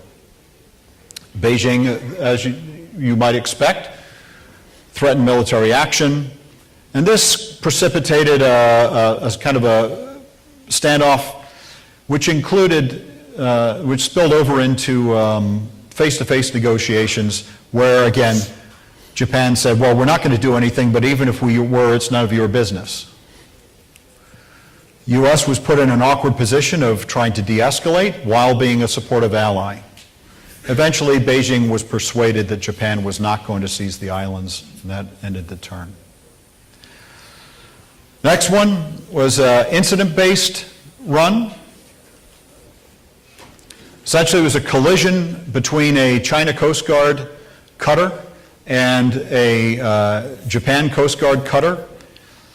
Damage to both ships, shots were fired, casualties were incurred by both sides. The situation escalated. There was a standoff, but as the PLA Navy and Japan Maritime Self-Defense Force came in to bolster their Coast Guards, and then there was a genuine accident where a PLA Navy helicopter crashed. And then there was a dispute over kind of who shot John. Was this shot down? Was it an accident? And in the end, we were able to, both sides were able to, all three sides were able to maintain the status quo despite some very tense situations. Run 4. Again, we approached this in a very different manner than you might think. At the outset, when we were formulating the game, both the Japan side and certainly the China side was adamant that there's no way that our governments would ever attempt something on the island at this time. Next year, no way, can't happen.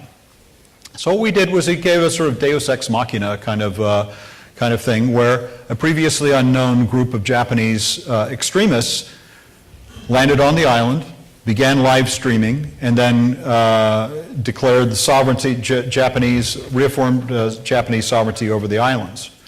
Beijing immediately assumed that this was a ploy by the Japanese government, that the extremists were actually sponsored by the government. This was not the case. Japan National Police Agency and the Coast Guard attempted to arrest the extremists but were repelled with serious casualties, which then left Beijing in a quandary of how to handle Chinese public reaction, and they gave an ultimatum to Japan, which was eventually extended by a little bit. But there was kind of a real countdown going about how is the Japanese government going to get these actors off the island, and how can everybody save face in this? Washington was very tightly concerned about de-escalation. Okay, so where were we? Deliberate seizure of the island. So to refresh your memory, group of extremists occupied the island, live streaming video, putting the government of Japan and the government of China in a very tough position. Public demonstrations in China, counter demonstrations in Japan. The Japanese National Police Agency and Coast Guard try to oust the extremists. They get repelled.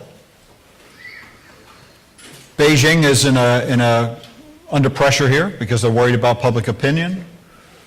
Tokyo is very worried about both Chinese reaction and concern not to compromise sovereignty. They have a deadline by China, 48 hours, to remove the nationalists. Eventually,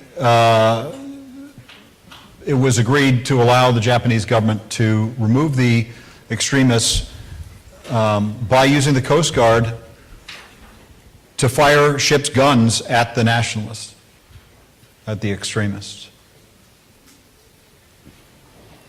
Ultimately, and this was a kind of a takeaway from my perspective as a controller, an exercise controller, was this is what happens when you have a truly free play game. One of the participants said we had a war game without a war. And we can discuss this a little more at length with the panelists, and we'll do just that. We'll start off with Dennis. Would you take us through China's perspective? Great. First of all, let me thank the Sasakawa Foundation for this exercise. I found it extremely useful. The China team, between us, we calculated had about 150 hours, 150 years of experience on China. And so we definitely had an experienced team. Let me start with a couple of broad statements of strategic overview. First of all, we knew this to begin with, but it came through in the game very clearly to us that the U.S. and allied military strategy in East Asia, in the Western Pacific, is irreconcilable with China's strategy of seeking to prevent actions detrimental to Chinese interests within the first island chain. That is China's goal as of today. We don't think they're there. But an increased worry is that by 2050, China says it wants to be able to do this out to the second island chain, further complicating the U.S. and allied situation. The U.S. strategy, it seemed to us, as we watched the game, as we thought about this, is to stop this shift of the status quo in China's favor, but we have to admit that we're seeing a widening gap between our national security goals and our military strength. The Chinese are catching up. When we looked at what we had available as the China team, it was impressive. We were now a much more capable maritime power. And we see those advantages will grow over time because of this ability to use not only the Coast Guard, and remember that the Chinese Coast Guard has some of the largest cutters, actually the largest cutters in the world, mega cutters, some people call them, over 12,000 tons. They have this maritime militia of hundreds of small fishing boats organized to assist and swarm. And then, of course, you have the growing capabilities of the Chinese Navy. I don't need to dwell on that because you've certainly seen the talk of the carriers, but as Bud Cole out here will tell you, the carriers are only the tip of the iceberg of Chinese military modernization at sea. On the diplomatic political front, what we found was that we were very constrained, at least in the current situation, by Article 5. In other words, as a China team, we felt we probably could handle the Japanese Navy, but we knew that we were not yet in a position to handle an allied force. We also reinforced to us how important the leader-to-leader communications were because of the levels of distrust over the Diaoyutai Senkaku Islands. And we also found that it was incredibly difficult to get the Chinese or Japanese to engage in any way to negotiate the status of the islands. Now, one of the things that the Chinese team felt, and I think this is a real-world experience, is that the leadership in China has a lot of pressure on it domestically if the situation in the Senkakus blows up.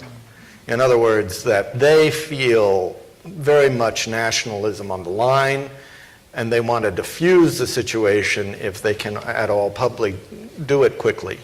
But they also have, and this sounds a little contradictory, but they also have a lot of tools at their disposal to create demonstrations against Japanese businesses, American businesses, others, and keep them under control through the use of social media and censorship. So they play a fine line game. They know that they have these tools available, but they also want to make sure that it doesn't get out of control. The surprises in the game were, first of all, the legalism on the Japanese side. I didn't understand how constrained the Japanese polity feels in terms of deploying forces. That because this is a domestic issue, they could not use all of their capabilities. Also, it was interesting that we found the Japanese team, whether this was an artifact of the exercise or real world, but they were reluctant to consult with the United States concerning our actions, the Chinese actions, and a reticence to directly communicate with us. So we found that because communications weren't that good, the level of suspicion rose very, very quickly between the teams. And I think that is something the real world needs to think about. The other thing was that at least at this point in time, as we played the game, we felt as if both the United States and China shared a presumption of de-escalation of the situation. In other words, there wasn't, from our vantage point as we looked at China today, a Chinese desire to be overly aggressive in this situation right now. The Chinese and Japanese sides were both very sensitive to public opinion and social media. The US side didn't seem to even have that as a consideration. But certainly on the Chinese side, a lot of concern on our team to how the public would react, how do we shape public opinion in China so that the leadership isn't constrained in the choices it wants to make. We sort of were surprised how useful it was to do the hacking attack, although it didn't change the position, it certainly got people's attention, and that's something I think people have to take in consideration going forward. In terms of policy recommendations, I think actually Funibachi-san this morning did a better job than I can of explaining this first point. But there is a danger in the way the United States, following the demise of the pivot and the TPP, is dealing with the situation in East Asia. This really takes a whole-of-government approach. And I would argue the United States government needs to have a maritime policy in the Western Pacific, real strategy review and policy review. I don't think we've really done that to look at the entire situation in the region. I think the third offset strategy of the United States, which we can talk about later, is very useful to the Allies because of China's belief in innovation and technology in the United States and that it could be decisive.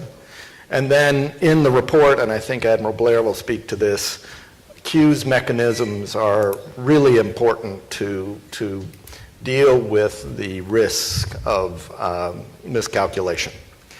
One thing I will say on the positive side, because I realize I'm making it sound as if the Chinese maybe are becoming 10 foot tall and are going to dominate the Western Pacific, we still see the Chinese as having some very real developmental needs as far as their maritime capabilities.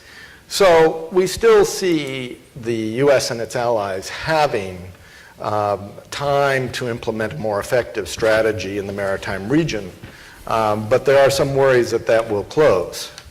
China has a lot of problems, for example, integrating all this capability. So they have a Coast Guard, they have Marine militia, and they have military forces, but it wasn't clear to us as we played the game that these, that Xi Jinping's military reforms so far have really made sure that all of this new equipment, new capability is well integrated into a command and control structure that really operates efficiently. Also, there is still this question. President Xi Jinping has implemented massive, and I I have worked China military since 1980. I've never seen anything like we are experiencing now with the Chinese military reform program. This is a massive change. But I would remind you that when we did massive changes akin to this in Goldwater Nichols, it took us a long time to learn how to do jointness, learn how to be an effective combined arms force. So just because Xi Jinping has put this all on paper and it's been enunciated publicly, I think we should all be wary of thinking that it exists. Right now, this exists on paper. It doesn't exist in reality. And that gives us opportunity to both watch as it's developed and to develop our own counters to those capabilities, particularly in the maritime sphere. And I'll stop there. Can I press the green button? So, Oh. okay. Well, first of all, I'd like to thank Sasakawa Peace Foundation, USA, particularly Admiral Dennis Blair, and Ambassador Jim Zumwalt, and Mr. Dan Bob, and also Mr. James Kendall for inviting me to this important forum, and also for having me in the TTX in Japan team. It's a great honor for me to be here. I'm sure that everyone in Team Japan learned a lot from the TTX, and actually it was an eye-opening experience for me to understand the basic parameters of a crisis and a conflict of the specific gray zone scenario. There were inevitable limits due to the artifact of the exercise. Nonetheless, I would say that such limitations generated a kind of reality instead. I found that we were always shrouded in the mist, and that we are in the middle of confusion and misunderstanding. First, before going to our expectations and surprises and policy recommendations, I would like to clarify the basic position of Team Japan. Team Japan's fundamental position was to tackle with this contingency with strong resolve to go through with the defense of Japanese territory no matter what. Team Japan made decisions and took actions based on the following 5 principles. 1, to capture the entire picture of the situation quickly, and 2, to keep the channels of communication open, and 3, to achieve unity of efforts, and 4th, to prevent the escalation of tension, and 5, to win the broad international public support on the Japanese position.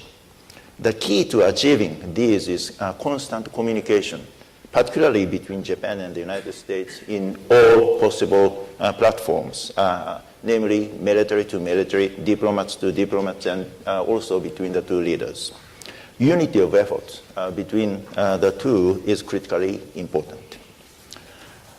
Team Japan truly appreciated the very proactive response of Team USA. U.S. reiteration of commitment to Article 5 of the Security Treaty was very, very helpful and reassuring. And in addition, our side was impressed with the U.S. Quick response to prevent escalation of tension. Team Japan also appreciated U.S. diplomatic effort to work on China to communicate with Japan. Here, actually, I have to confess one important thing.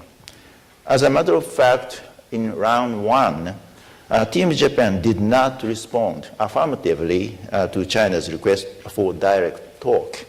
But it was an unfortunate happening during the initial phase of this constraint. Time constraint. The majority of Team Japan was willing to directly communicate with China to control the situation.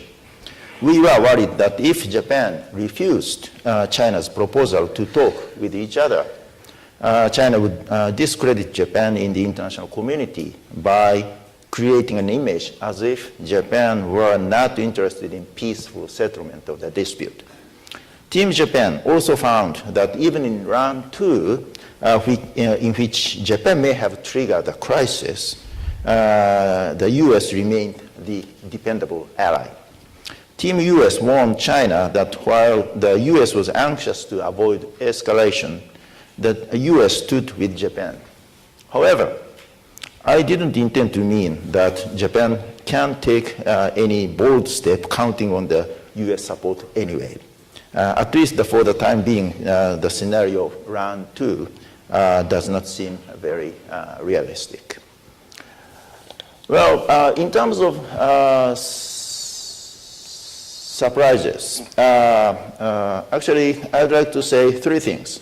First, about the proceeding of the exercise, and second, about the move of the United States, and third, about the move of China. First, it's about the proceeding. The exercise proceeded with enormous speed. It's the fastest exercise I have ever experienced. Crisis spread even to cyberspace quickly.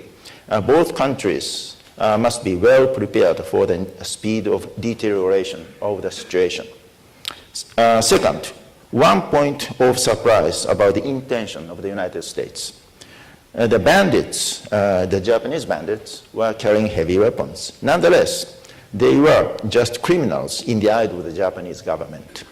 They had to be arrested by law enforcement agencies of Japan, and the Japanese law enforcement agencies were reasonably equipped and also reasonably expected to do the job. That's the difference between the Japanese view and the American view. Third, I have 3 things in mind about the move of China. First, China involved its military unexpectedly in earlier stages. Team Japan had expected that China would involve maritime militia under the disguise of private vessels first, and then only afterwards law enforcement vessels, and only finally the military at the end of the day in a step-by-step basis.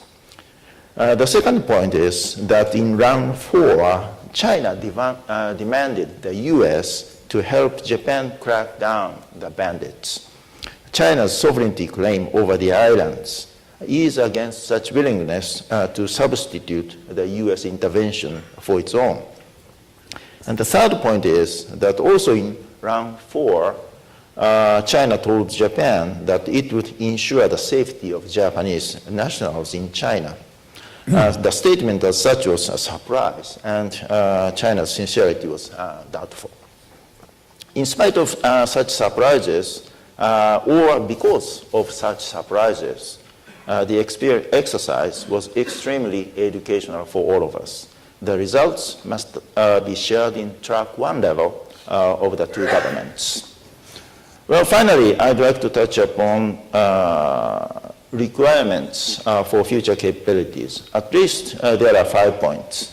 First, Alliance Coordination Mechanism, or ACM, should be truly standing. It should be standing. It must always be operating. Second, gap between law enforcement operations and military operations should be filled.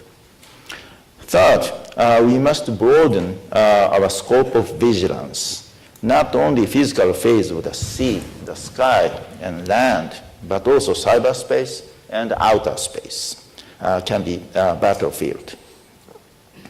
Also, we have to be prepared for cross-domain operations. Fourth, Japan must allow international public support to obtain more robust support. Therefore, information warfare or counter-information warfare is very, very important. And finally, both countries jointly must be well prepared for composite crisis situations. This TTX was conducted, this TTX used a very simple scenario. North Korea kept silent, Russia kept silent, international terrorists didn't move. In that sense, we are very lucky, but that does not mean that we don't have to be prepared to such intricate situations. Constant dialogues and substantial efforts for robust alliance capability is must. I'm sure that this TTX provides a magnificent food for further thoughts. So thank you. Thank you very much. I stop here. Well, the Senkaku's contingencies really flipped the responsibilities that have traditionally been in the alliance for who's in the lead and who's in support.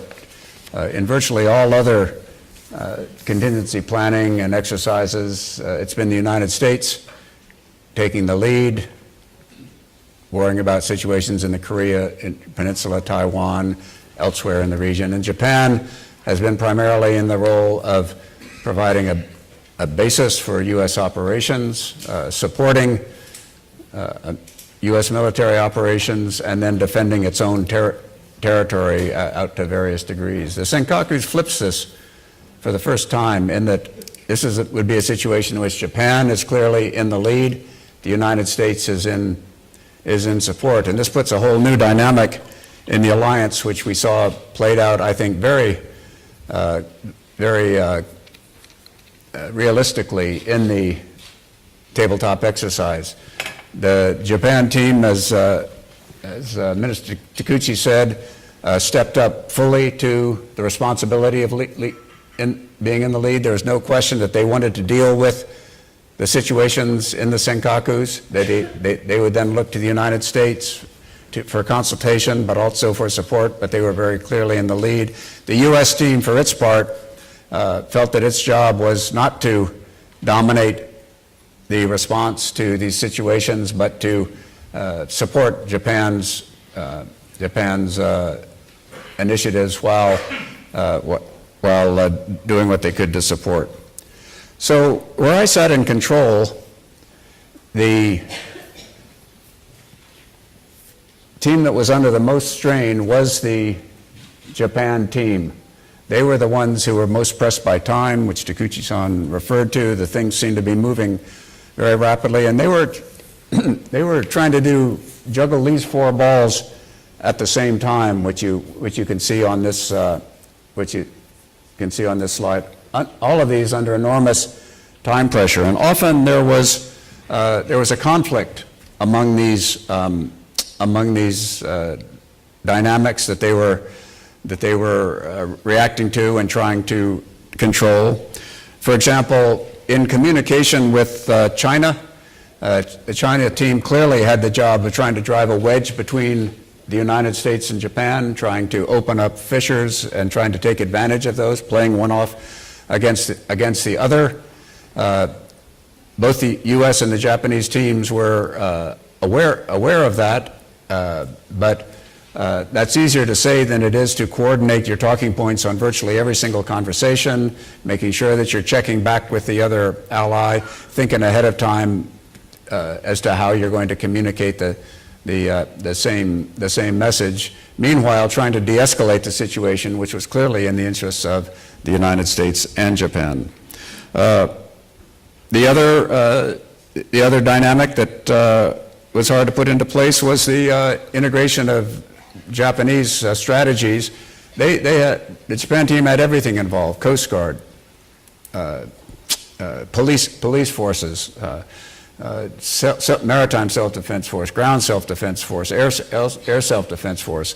Putting these plans together, then talking with the United States about what Japan intended, getting reaction from the United States, getting the American supportive moves all sorted out while dynamic events were occurring was enormously challenging. So I think the big takeaway, and you heard Takuchi-san say it, is that this puts this situation will force Japan to an entirely new level of national security skills, using its newly established National Security Council, using the alliance control mechanism, practicing, exercising as he recommended. So taking a step back from the game and saying what's the good news and what's the bad news, the good news was, as James Kendall said, it was hard to get a war started in this scenario. The United States and Japan and China all were not interested in rolling the dice of military conflict with all of the uncertainty and possible unintended consequences that mature leaders know happen when you start shooting at each other. What could change that? As I think, as Dennis Wilder said, China was deterred by the U.S. Japan solidarity, and it was not tripped off by a Japanese serious move to increase physical occupation of the islands, changing their legal status, sort of things in the past. So as long as Japan was not making a major change of status move, as long as the United States and Japan were together, the China team, and I think this is realistic, was not much interested in using its increasing military power in a high-risk venture to actually take possessions of the Diaoyus and present a fait accompli. That's a judgment for now, for 2018. It's not a judgment for all time, as Dennis Wilder's slide said, but I think that was encouraging, as giving us a basis for working.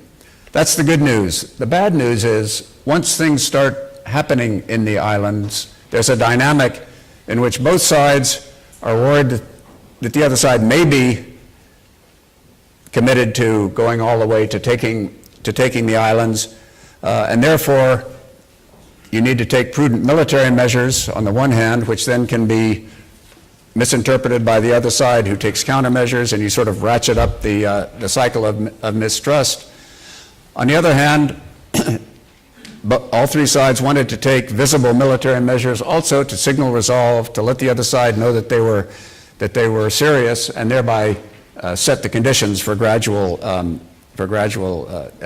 de-escalation. And so this business of prudent escalation, trying to find a way to de-escalation without losing face or without losing military preparations, was the real hard dynamic that you saw being played out in each team as they tried to talk through what they should do. The runs were quick, but the tendencies that you saw were that carefully negotiated trilateral arms control style negotiation was probably not the way that you were going to get de-escalation of these situations. It was going to be more freezing things in place, all three countries looking at each other for a while, and then maybe coming down a little bit, meanwhile making public statements that they were supporting the interests of their own country, and dealing with the nationalist elements was probably how all three countries would have to work their way out of moves like this. As for the American role, there was no question in the American team throughout that if things came to it, the United States would have to support Japan in this situation.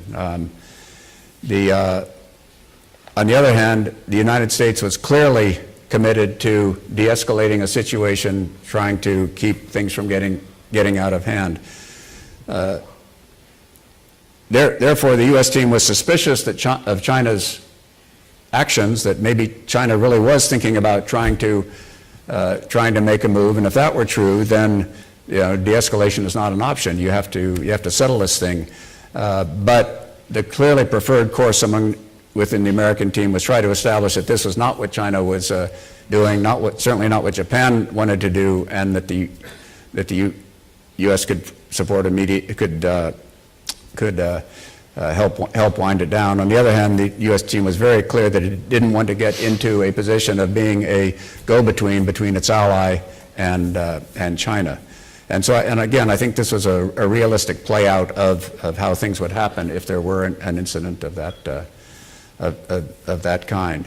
So once again, I think we should emphasize that war games don't give answers; they just give insights, and they ask questions. That was true of this one, but I think all of us who participated in it felt that it took our thinking much more deeply into areas that we ought to be thinking about.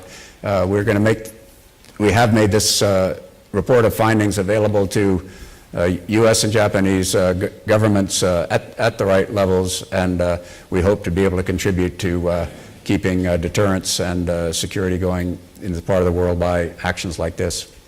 Thank you. Thank you, Admiral Blair. We're going to go into a couple of guided discussions, and then we'll turn it over to the audience for Q&A. But just an admin note quickly. All of you have copies of the executive summary of the report for the tabletop exercises in your packets. It's one sheet, so you can get the wave tops of how that happened. And if you want to find out more, we have hard copies of the full report in the lobby when you leave. And then also, as of now, we'll have it posted on our website at spfusa.org. So I'd like to turn to Dennis, if I could, first. As military and defense leaders look at this problem, there's a tendency to consider the worst case scenario, and seizure of the islands and that kind of thing. There are some people out there, maybe in this room, who kind of look at the results of our exercise and kind of raise an eyebrow and wonder if maybe we've painted the China team and its actions in too optimistic a way, and maybe even being soft on China. So I have two questions. Could you expand a little bit on the practical reasons why China, in your opinion, didn't, thought it was the right decision not to occupy the islands physically? And secondly, based on your deliberations in the 2028 excursion, what happens in 10 years? Great questions.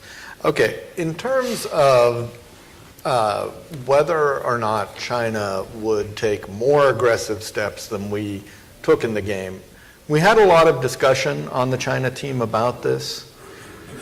One of the things that influenced us, I think, is how the Chinese are behaving in the other maritime area, the South China Sea, where they're using incrementalism as opposed to force. And we felt that the Chinese strategy as of this time period, 2018, May 2018, would continue to be one of gradualism.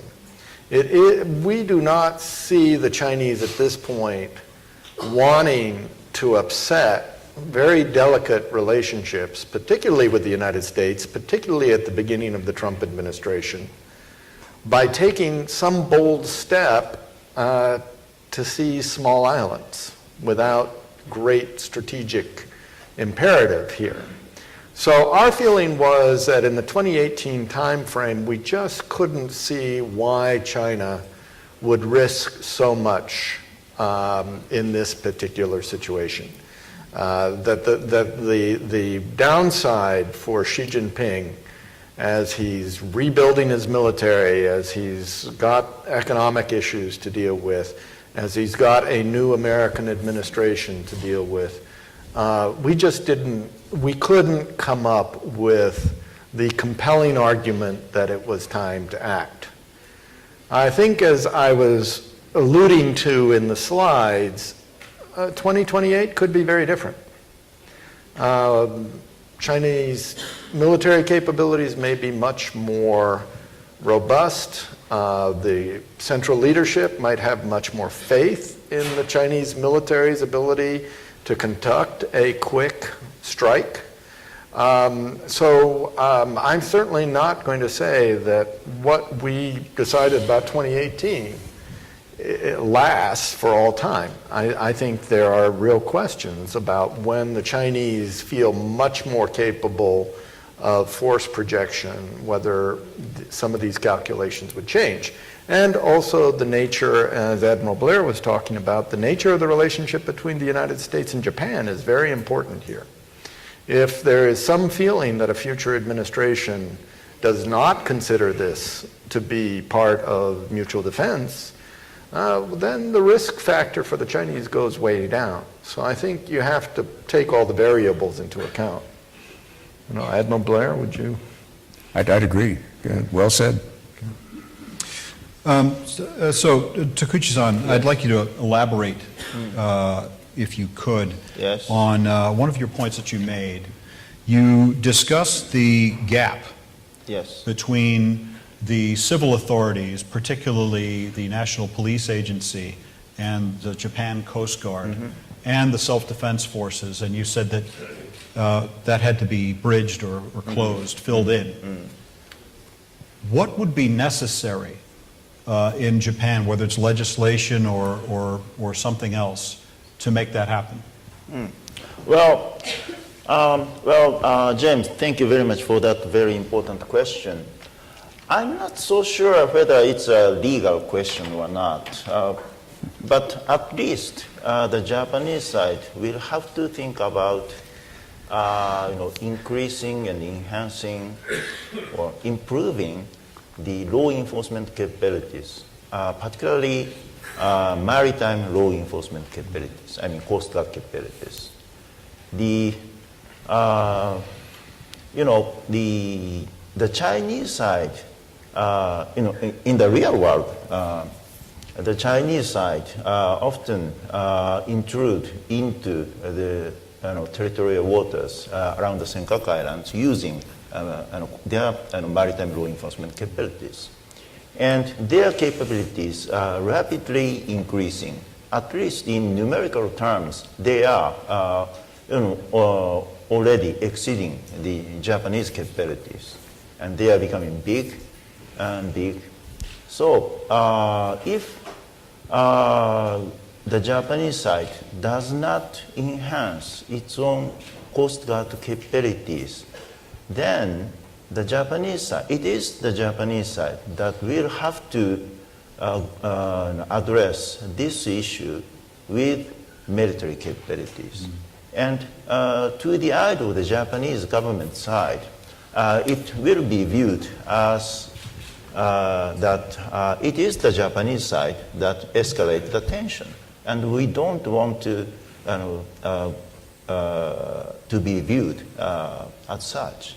So therefore, in that sense, we need to increase our Coast Guard capabilities. And actually, in Team Japan, we discussed whether we need additional legal measures to address this kind of issue. Because of the time constraint, we didn't have any concrete conclusion. And actually, the legal solution is a long-term thing, so we didn't have to talk about that in order to give a solution in this, short-term scenario. So we didn't have any specific conclusion, but it is not necessarily the military side that should have additional legal mandates. It is the Coast Guard side that should have additional legal authorities to counter, intrusion of, in this case, Chinese authorities. I think one of the things that struck me out of this was that although we had perhaps you might say an artificial inject into the game of this extremist group that took over the island rather than have the Chinese do it or something else, but it was indeed a gray zone situation. And whoever landed on the islands, it would be the result, the initial responsibility of the civil side of the Japanese authorities to deal with.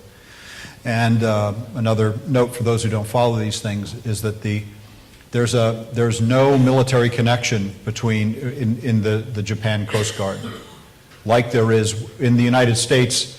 In wartime, the Coast Guard falls under the Department of the Navy. There's no such parallel in Japan, and actually, it's the Kaijo Hoancho, the It's not the Coast Guard, it is the Maritime Law Enforcement Agency. So it's a very good distinction that I think we all learned. Admiral Blair, I'd like to turn to you and get your thoughts on the 2028 excursion and the third offset strategy. It seemed to me that most of the emphasis when we did the discussion was placed on the Chinese side and the kind of the game changers that would happen for the Chinese side. And it seemed that on the Allied side, while we're going to get an increasing number of highly capable platforms, that it didn't seem to make as much of a difference in the thinking of the teams as how the future might progress. What are your thoughts on that? I think part of the reason that we didn't get a big effect of new technology coming into the armed forces of all sides is that we only thought through the initial phase of an island grab or island defense scenario. This is true in the South China Sea as it is in the East China Sea.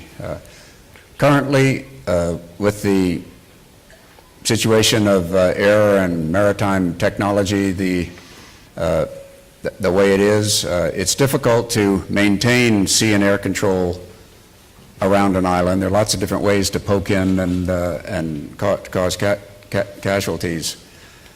So when you think that through, it's relatively believable that China could make an initial successful landing on the Senkakus by overnight hidden covert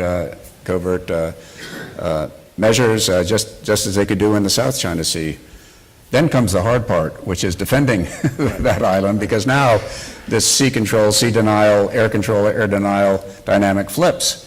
Now China would be in the portion of having to keep its forces on these islands, resupply them, keep attacks from coming against them. And so if you sort of think these things through, the technological balances right now favor China in making an initial move in this disputed maritime area, whether it be first or second island chain, but then they turn against them if they have an initial success. Now the question is, what does technology between now and then do? China is working very hard on sea denial, submarines, missiles, and so on. They're just in the opening stages of the forces that you need for sea control and air control, aircraft carrier battle groups, long range fighters with heavy refueling. So I'd say for the next 10 years or so, although China can fantasize about getting an initial foothold on almost any island out to the second island chain, it cannot hold on to those once the situation flips and it's the Japan, the United States, the Philippines, Vietnam, any other country which is then contesting China's control of that island under wartime conditions and forcing it to do it. So I think we have to be careful as you extrapolate the technology as to thinking through these entire scenarios.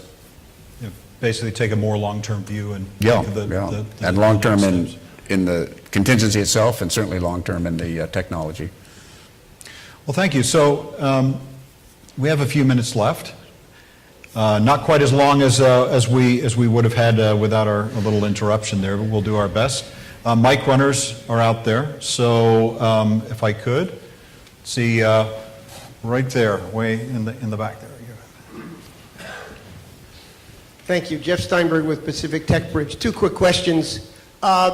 Around the radical takeover of the islands, did the question of intelligence failure come up in any of the discussions and evaluations, and are there real-world implications that would be discussed around that? And secondly, at the meeting between President Trump and President Xi Jinping at Mar-a-Lago, there was an agreement to significantly intensify the U.S.-China mill-mill communications. And I wondered if the issue of Japan-China mill-mill came up as another sort of lesson learned from the exercise. I can take the first one as far as intelligence. You know, whenever you play a game, you try to tell the players not to fight, don't fight the scenario.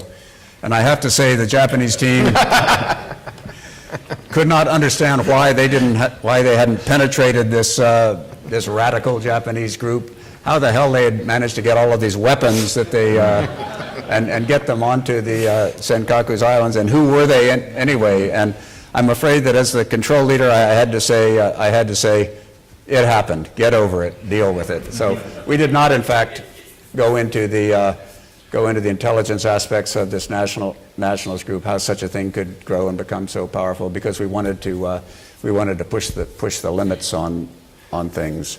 I would say that in the more general intelligence questions, we didn't assume any extraordinary access that any one of the three teams had. They pretty well had the intelligence they needed in terms of thinking through what the other side was doing, interpreting ongoing events. So it didn't really play a huge factor in that. Yeah, and also as the director of the exercise, one of the controllers, when we did the injects and we kind of painted the picture for each team saw events slightly differently and tried to assign a sensor or a means of gathering this information that would be realistic, that was unique to each country. So a picture was developed by the three countries based on intelligence or sensors or other things that they would actually have to try and paint the picture in that way. It wasn't just a narrative. On the question of mill-to-mill participation, pretty quickly, this exercise was so serious, it got above the level of mill-to-mill communications. It was government to government at the highest levels. Is that what you would say, Ed? Well, I have one comment about the communication between China and Japan. As far as I remember, three teams, confirmed that all three countries are committed to implement queues, right? Right. And in this scenario, a more important thing is to apply some parts of queues to law enforcement agencies. Although the law enforcement agencies, particularly maritime law enforcement agency, are not necessarily interested in applying safety measures part of queues to them. But communication procedures part of queues could be applied to communications between maritime law enforcement agencies, because enhancement of the communications between the two is important for their interest. Therefore, our take in this exercise is to recommend the law enforcement agencies to think about applying some part of queues to them. Okay, do I have another question? Back over there. Yes, I'm sorry, in the back. Guy Thomas, the president of Sea Sigma, ex-Air Force and Navy reconnaissance person. Hence my question. One, do you plan to consider a South China Sea exercise next? Because that certainly is the elephant in the room here. And two, if you do so, I would suggest you look at situation awareness. That is, which is the first part of intelligence. Intelligence, of course, has many depths below that, but knowing who your opponent is, where he is, iron-wise, is a critical element, and I don't think that we have that capability right now as well as we think we do. We always make that mistake. And so if you look at where we are today and where we might be in the future, it might be very useful. I think that's a terrific suggestion, Guy. And the South China Sea, as you know, is much bigger than the area that we played in the East China Sea. Makes all the problems of knowing who's actually doing what that much more difficult. There's a lot more civil and commercial traffic there, which would be a factor. And all I can say for future games is I think a private organization like Sasakawa USA ought to be a provocateur, asking some of the hard questions. And we certainly have an enthusiastic group of game players who generously participated with us, and I think they're enthusiastic about going on. So I think we'll probably continue. Thanks. May I add Oh, one sir. point? Although we didn't discuss the South China Sea issue this time, the maritime situational awareness in the South China Sea is very, very important as a matter of peacetime cooperation. And when we think about that kind of issue, we should think about including air situational awareness as well. Yeah. If, the Southeast Asians often say that they are blind at sea. If they are not blind, incidents such as Malaysian air flight MA370 could not happen. So therefore, not necessarily as a matter of contingency scenario, but rather as a matter of peacetime cooperation, we have to seriously think about maritime situational awareness. And with that, I think that's a good place to stop. We're now back on schedule.